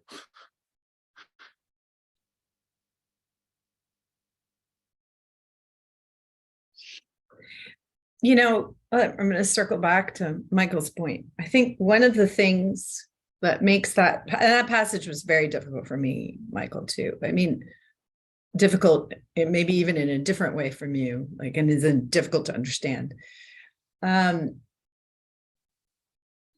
But again, you know, I always tell my students, there's no such thing as a monologue. Like, even when people think they're engaging in a monologue, they're actually in a dialogue or in a conversation, right? And Maximus is both universal and of his time. And he is speaking with others. He's conversing with others. He's in a context. And maybe this gets to your point, Andrew. He doesn't shy away from that context. He doesn't say, I am not going to participate in that language, or that's not, even though, you know, obviously many of these people are clearly off the mark. You know, the Eunomians, the Arians.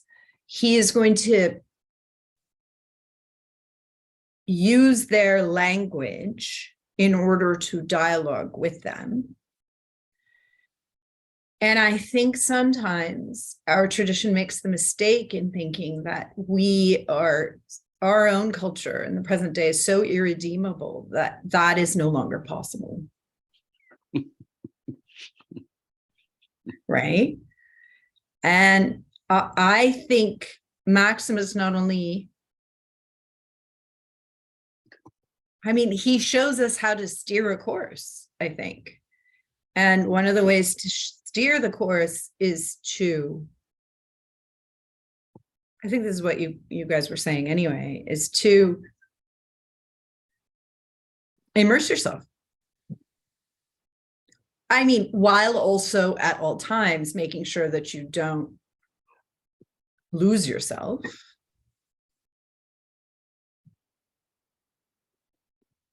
But I think Andrew, yeah.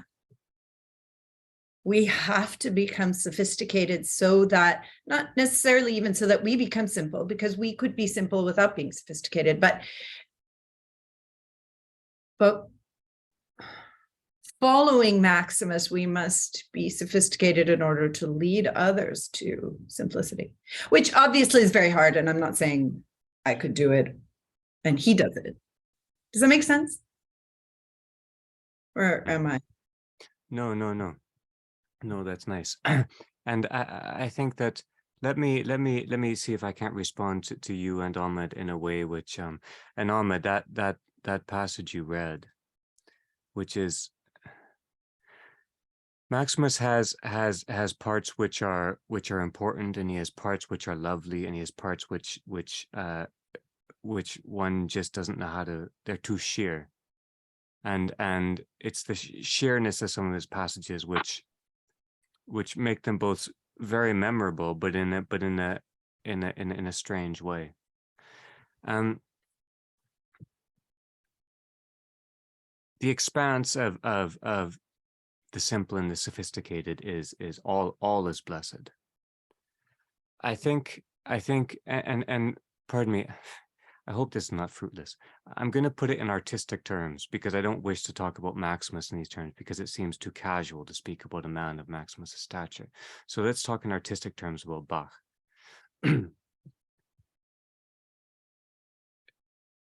When one of the Desert Fathers, it could be Abba Arsenios, when he was caught, as it were, talking with an old Egyptian peasant, And his brother monk said, Abba, you know Greek and Latin, and you can say anything. Why are you speaking with this peasant? And he said, I do know Greek and Latin, but I don't know the alphabet. I don't yet know the alphabet of this man, this peasant, right? I have that in mind.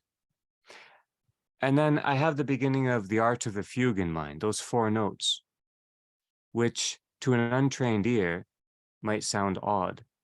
And so my question was meant to be on that. Do we believe in Bach's simplicity because we know his sophistication? That's what I meant to ask.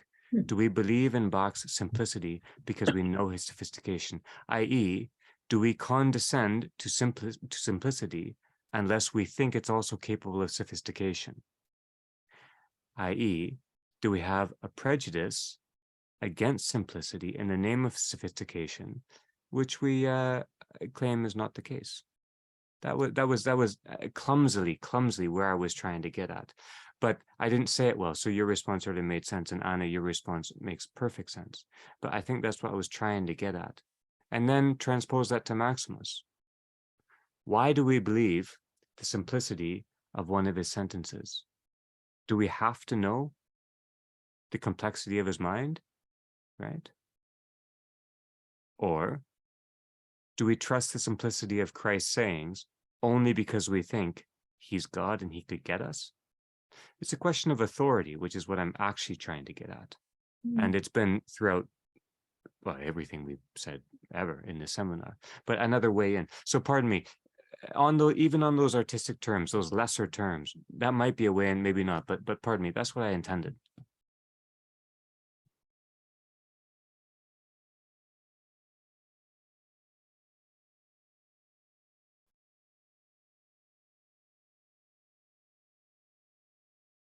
Oh, are you expecting an answer?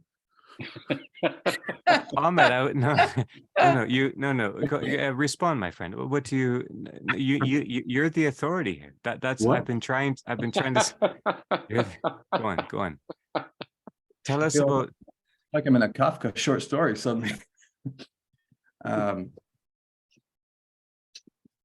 don't know, Andrew. I mean, it's such a profound, beautifully entangled question that I'm more. Here I am, a lapsed Muslim in a seminar with simple people speaking about Mac, I feel and I sense and I know that I sense and feel truth and simplicity. That's my answer to you.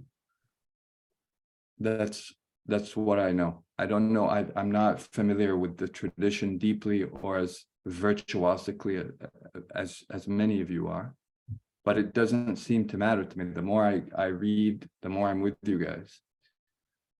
The further that simplicity both grows and deepens. And so, to answer your question, no, I don't think we condescend to, at least in my case, I try not to, and I don't think we condescend to simplicity. Yeah, but I can only speak for myself, Andrew. That's such a big question. It's such a immense and in some sense presumptuous question. I don't accuse you of presumption, but it's a question that I can only answer for myself.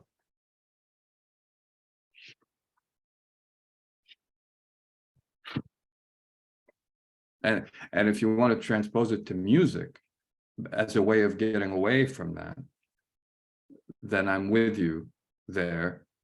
And I would say, but I would also say that in that case, it's difficult to answer that question because I've been listening, for example, to that music for many, many, many, many, many years. And so it's difficult to say whether all I can say is that I believe that I'm not condescending. That's all I can say. And I do it in a spirit. I listen in a spirit of not condescending. I approach it in that spirit.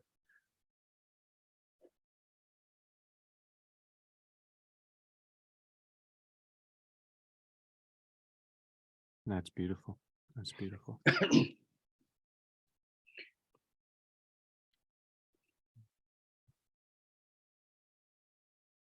a number of years ago,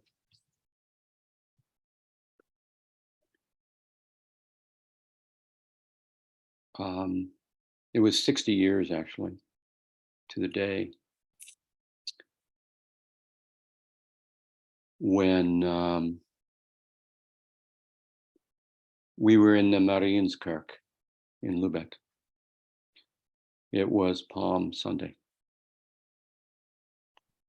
60 years before, the English bombs had hit the bell tower of this, the largest church of its kind in that far north in Germany. And the bell tower, where the huge bells had plunged and sunk deep into the earth.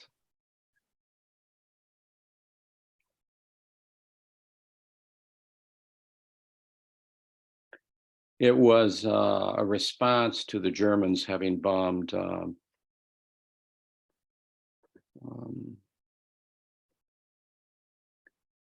the lovely cathedral in England, in the countryside. Lubeck was not there wasn't war manufacturing going on there or anything of the sort. So 60 years later, it's Palm Sunday. And this is the first time that I had been in a church where Bach was the liturgy. Was a liturgy. I mean, it's a liturgy for many people listening by themselves too, but gathered with 1,000 people, sitting at the back, right by where the bells had plunged and where they still lay, where they'd turned that into a little chapel for war refugees, and where they had made this link with the people at Coventry, and had this kind of intimate relationship as a result of this between the two churches. And there was in Germany, as you may know, they have this sort of policy of cultural equity, where people, musicians, artists, they are they're sent around the countryside to participate in liturgical services as a matter of course. And on this day, they were leading us in worship with St. John's Passion, with the simple one. It always has been a little more favorite of mine than the St. Matthew's Passion. It's a little too complicated for me. So it was St. John's Passion. The priest processed in with them, wearing his Elizabethan ruff, because Lubeck was a free city. So they do that. And as it began, he gave it was short, maybe 40 seconds, little meditative, just an icon. And partway through, he also gave a sermon, which was like 3 minutes, but was so simple, so crystalline.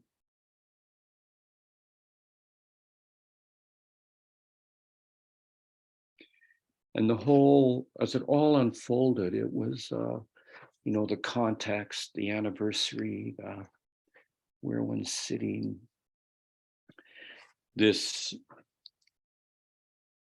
unbelievably simple story of a Jew being crucified.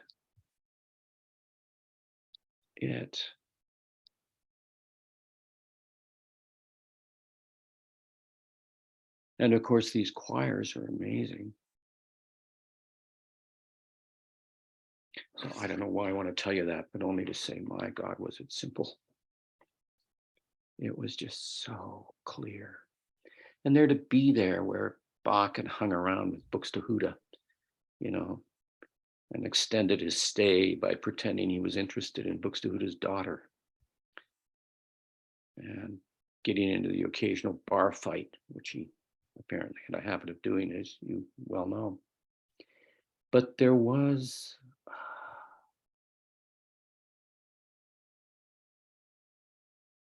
yeah, I mean, I just wanted to say that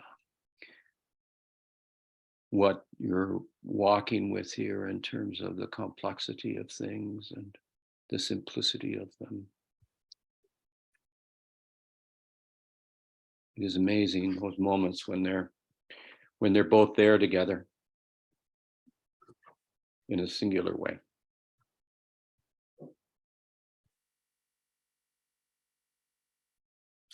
I want to say thank you to all of you. I'm actually running late for a faculty dinner. So I'm going to run away, but thank you very, very much. This was really, really enjoyable. So we'll see you guys in 2 weeks. I hope Thank this will Thank you, Anna. Thank you. Bye-bye.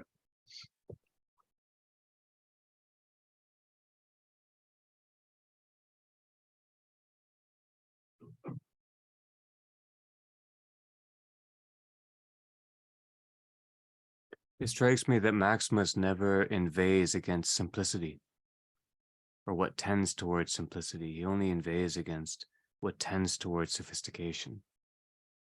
And since our conversation has become a little more wide-ranging than usual, perhaps, the Polish writer Gombrowicz has a notion which I find completely fascinating. And he says that the more sophisticated one becomes, the simpler one must become too, in order to counter that abstract movement.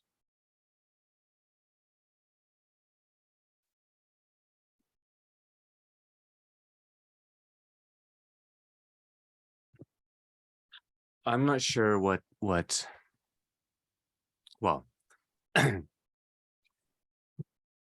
let's muse a little bit. Let's just muse a little bit.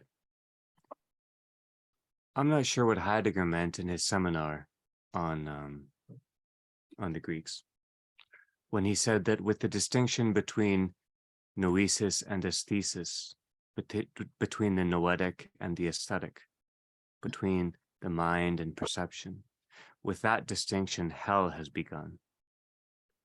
That's what I've never seen him use the word hell before. It's an odd thing. But with the Greeks, he's pointing to pre-Christian times. With the distinction between noesis and aesthesis, hell has begun.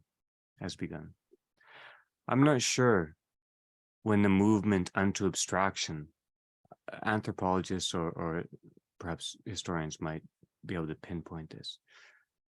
The abstract move, perhaps it was always there, became a part of human meaning making. It grew into the idea of transcendence, and then the idea of stability, and the idea of truth, and then the doubt of movement, and so on, which we find the Greeks contending with, and Christianity walking into.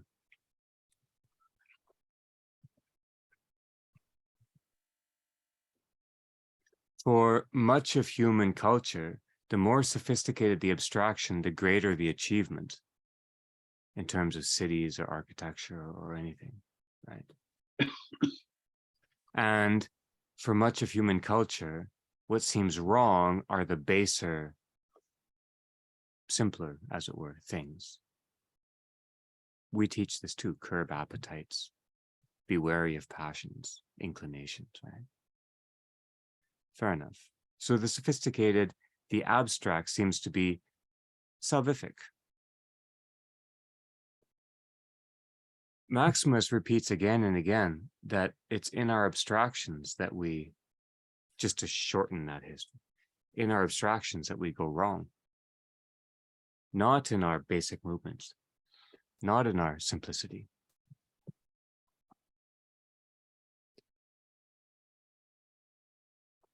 Aquinas may be the greatest mind we know, as related. David's told me this story, so I think I'm telling it faithfully, at the end of his life, wondered if his constructions, which are the most perfect logically we know, perhaps, weren't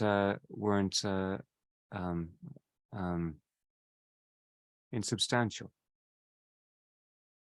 Not really the point. Maximus, who's the greatest mind, at least demonstrated in our tradition, I would say easily, but perhaps not. He keeps drawing us to the simple. All right. Fair enough. Fair enough.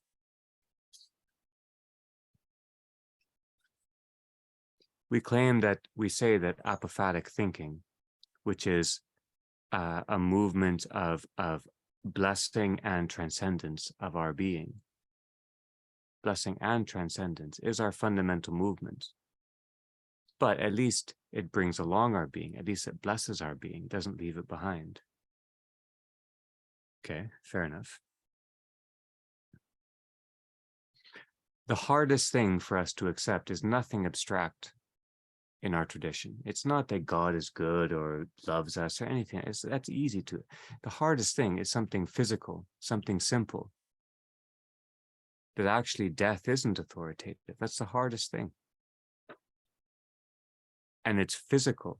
There's nothing sophisticated about it, but it's our stumbling block.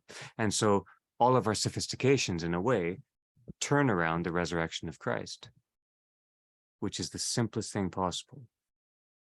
He wasn't, but he is. He was, then he wasn't, but he is. Right? So the sophistication, why do we think it proves our worth? That's the question too. Why do we think that, since it's the birth of all of our suffering, but maybe it's necessary too. And Andrew, can I remark? Please break in, please. Actually, I'm going to remark on what you're talking about, sophistication with imagery that you've used in the past, not only in the seminar, but in our private calls as well, that you've used a lot, which is the idea of soil. And it seems to me that sophistication might simply be a multiplying of rootedness in a fertile soil. It's a deeper rootedness, and the roots grow, and the roots multiply, and the roots spread. But it's all without the soil. There is no sophistication. There can't be. It grows in that soil. And so, perhaps this is one way to get around the conflation of sophistication and abstraction, because I agree, there's a danger. Abstraction is a dangerous thing. And so I think, as you have so often said, and it's been one of your great insights, is tradition can be seen as a soil in which things grow and grow in rhythm. And if that's sophistication, or if that's the ground of sophistication, then why can't what comes out of it as a simple tree? It's a tree.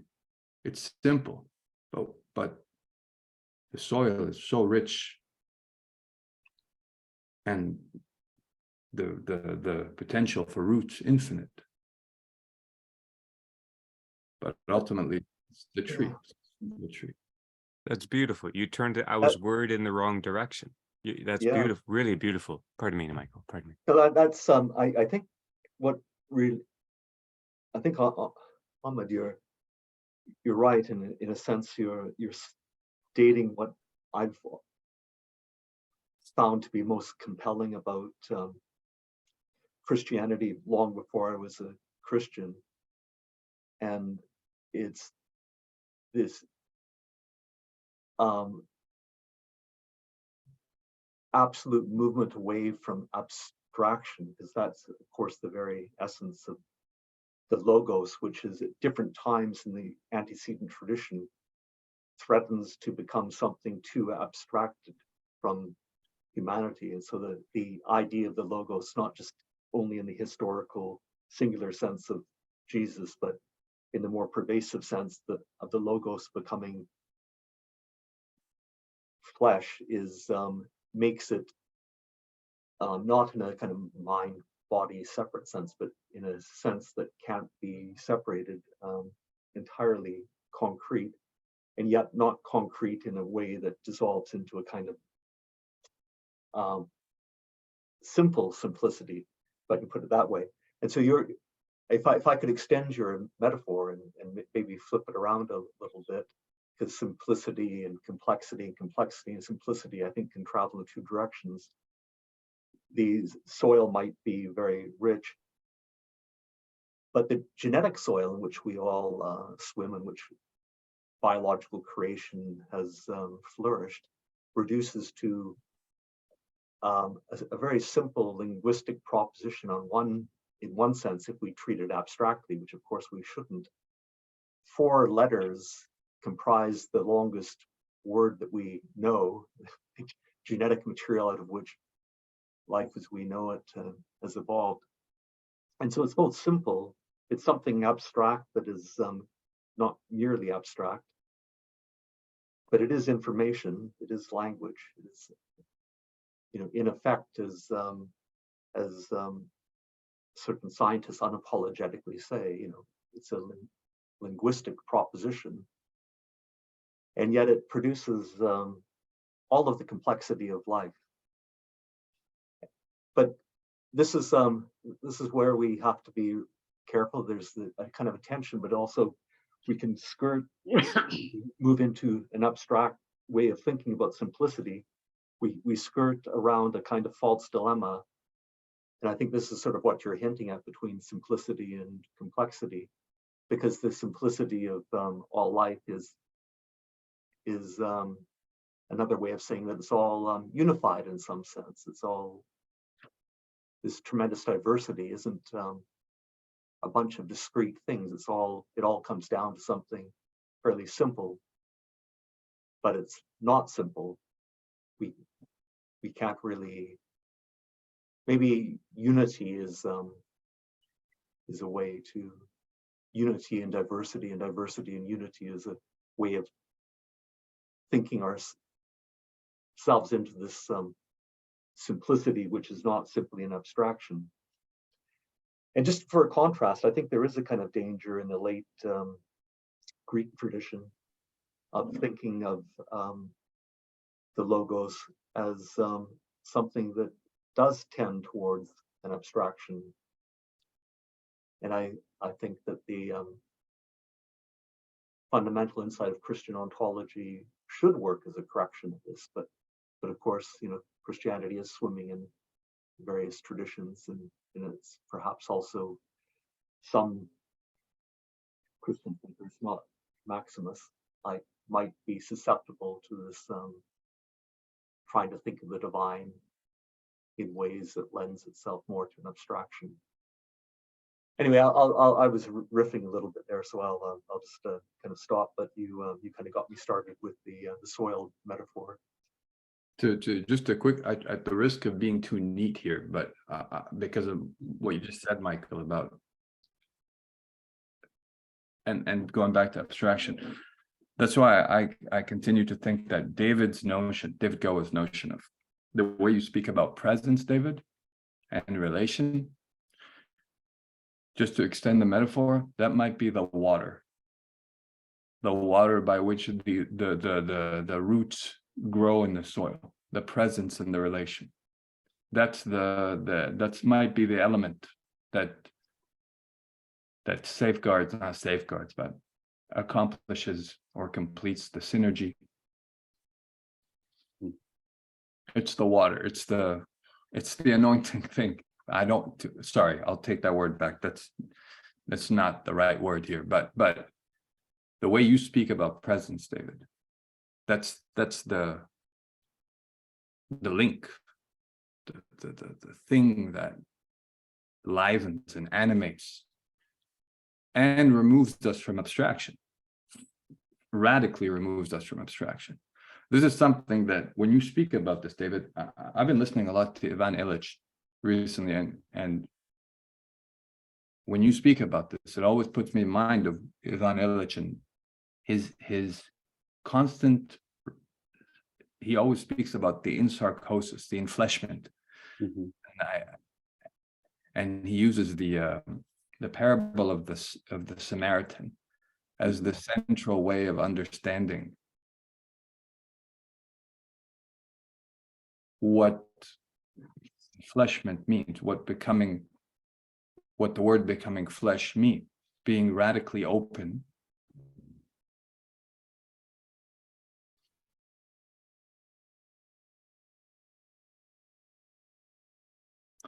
but I'll stop here. I'll stop here.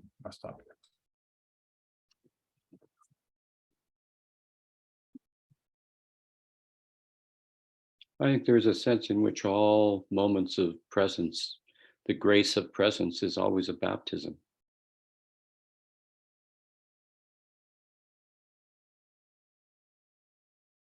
It's always, in our Christian language, it's always being baptized into Christ's death and resurrecting in the midst of recognizing the image of God in the world. So that's a lovely, lovely suggestion. Can I just read the last paragraph of Ambiguum 30 again? Please. This does seem to me to be so kind of culminates it all. Or again, the phrase, or rather treat them all in a godly manner. That means recognize you don't know. Be in the stance of adoration. You're in the presence of a wonder. Means that having established within himself the virtue and knowledge that is within human grasp, he acquired dispassion from his compassion for God and neighbor. Acquired dispassion from his compassion for God and neighbor. And he suffers so that others might benefit.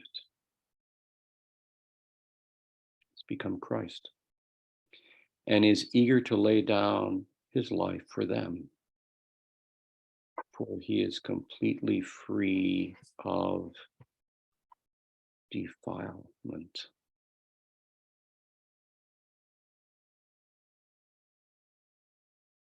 Dispassion, acquires dispassion from his compassion for God.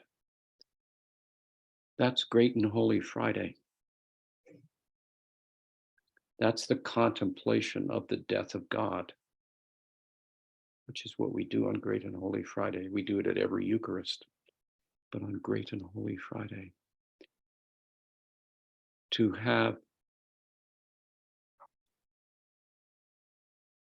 lose your passions, your sense of suffering, your preoccupations, your presumptions, because you glimpse the death of God.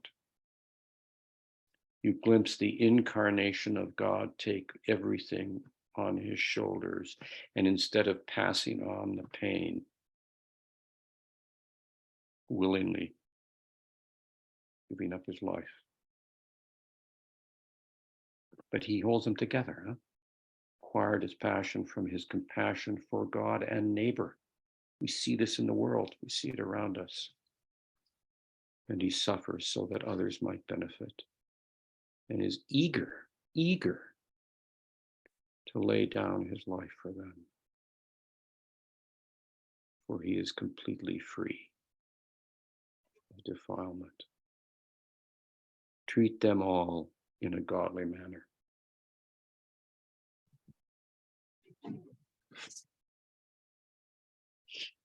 That's amazing, eh, David? That free of defilement, but that free of defilement means communion.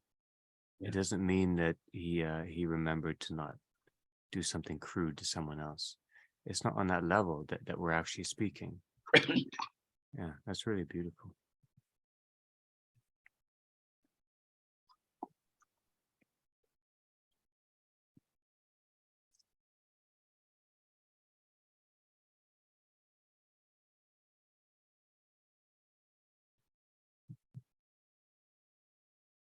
This is exactly the passage which I meant takes us beyond relation unto communion. Mm-hmm. Takes us beyond thinking, as you put so beautifully, David, he has become Christ-like in a sense. This is Christ. And so it no longer observes distinction in that way. Relation, which is our word, which sees thing and thing. Michael, I wanted to pull your shirt tail perhaps once more. You mentioned unity just a moment ago, beautifully, and simplicity. I mean, your way of phrasing these things is really lovely. On page 7, if we might turn there, just this is a passage which perplexed me, and perhaps Michael, you can or Ahmed, David, you can shed some light. Page 7, 7-8 lines from the bottom of page 7. And this is in his initial attempt to not ascribe movement to God, while recognize that, properly speaking, i.e. within our horizon, we see God move, but we may not ascribe movement to God. He says, to state this more clearly, okay, in the deity's initial approach, so already movement, it indivisibly, so think of simplicity, think of discretion or distinction over against division. In the deity's initial approach, it indivisibly teaches the intellect the principle of unity, lest division be attributed to the first cause. So, metaphorically speaking, the first movement of the deity within our nous is to show that, I didn't even know what the sentence means anymore, that things are one. As soon as you say things are one, you're assuming they're not, and you're claiming they are. So to show that things are one is a sentence which doesn't even make sense. But in the deity's initial approach, it teaches the nous, it indivisibly teaches the nous the principle of unity. And Michael, I was just wondering what you thought about that, because you spoke you speak so beautifully of unity, and you've been considering these matters so deeply. But what struck you of that passage, and also Ahmed and David too?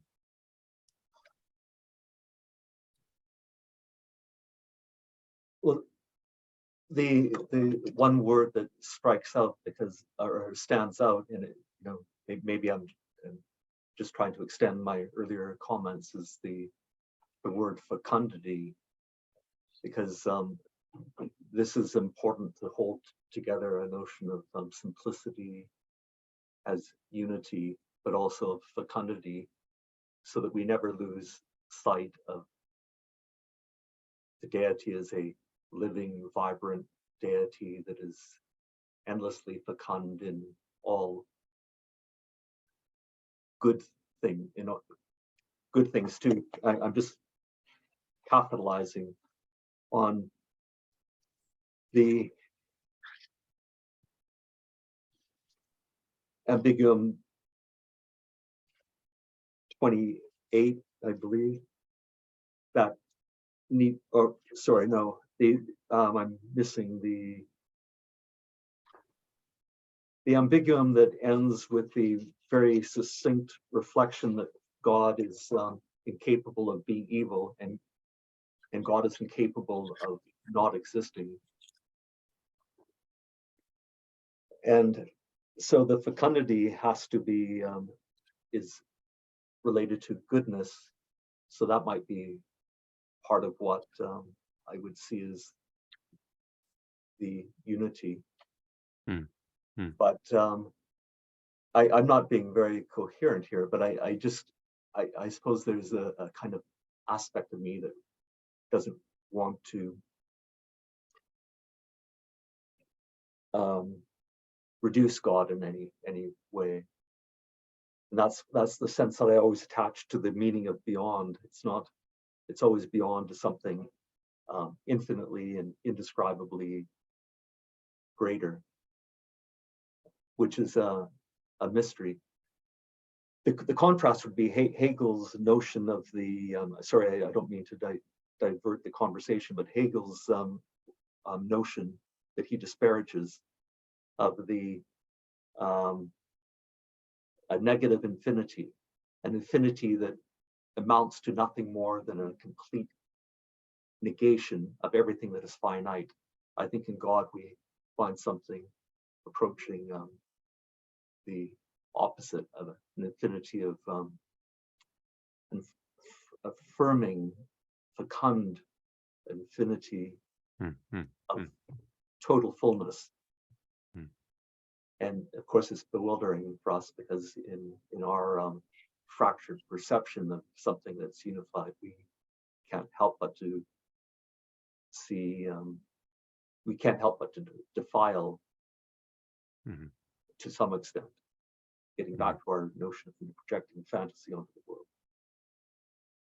Anyway, sorry, you prompted thoughts which I hadn't really thought through. So. No. David's favorite poet says, sin fractures the vision, not the fact.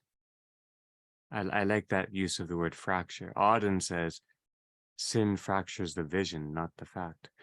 But holding that in mind, let's go. I want to look at you for a minute. I think Ahmed was about to speak. Very quickly, because I agree with Mike totally. But Michael, for me, it's so much simpler. Even it's the part we've read it now 3-4 times, and before coming to it to today, we read it. But I read it now and I listen to it, and the deity's initial approach, I hear in it the grand yes, the great sing and joyous cry of yes, and so that's why I love your stress on the word fecundity, because yes, precisely, it's like this is that first affirmation, the deity's initial approach, and it's just a yes, it's an acceptance, a unity. It's so quietly rendered by Maximus here. I mean, it's such an immense spiritual moment, but it's so quietly rendered by Maximus, the way he writes about it here. So I just wanted to add that, because I think you're focused on the word fecundity. I agree. The word fecundity is the key here. There's yeah. Sorry, go ahead, David. Well, I wasn't going to say anything. I was actually I was going to ask David about something you bring up, the quietly. What do we make of that phrase? Michael, you're right. It's beautiful to point to fecundity. I stopped far too soon, right? But principle of unity, lest division be attributed to the first cause, spurring the intellect to receive the divine and ineffable fecundity. And then this, whispering quietly and mysteriously to the intellect. That's all, whatever it whispers. But Ahmed, I think you're right that he's making a profound, he's quietly, modestly making a very profound, wow. He's taking us somewhere profound here. David, what do you make of this? Well, I think that what Ahmed has said is the point. It's that the whole of creation is sanctified. The whole of creation is sanctified. And as it goes on to say, word and wisdom and power, so kind of echoes of what the Trinity is trying to express as a metaphor,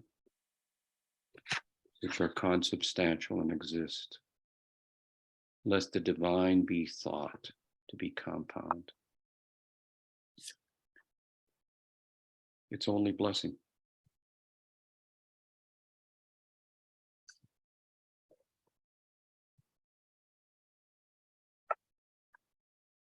And our missteps are always missteps outside the blessing, outside the enjoyment, outside the yes.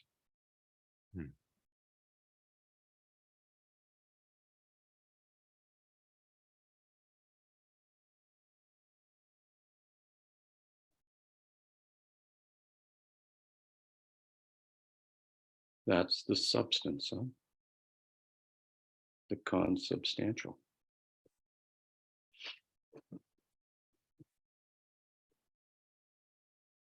Good. Good.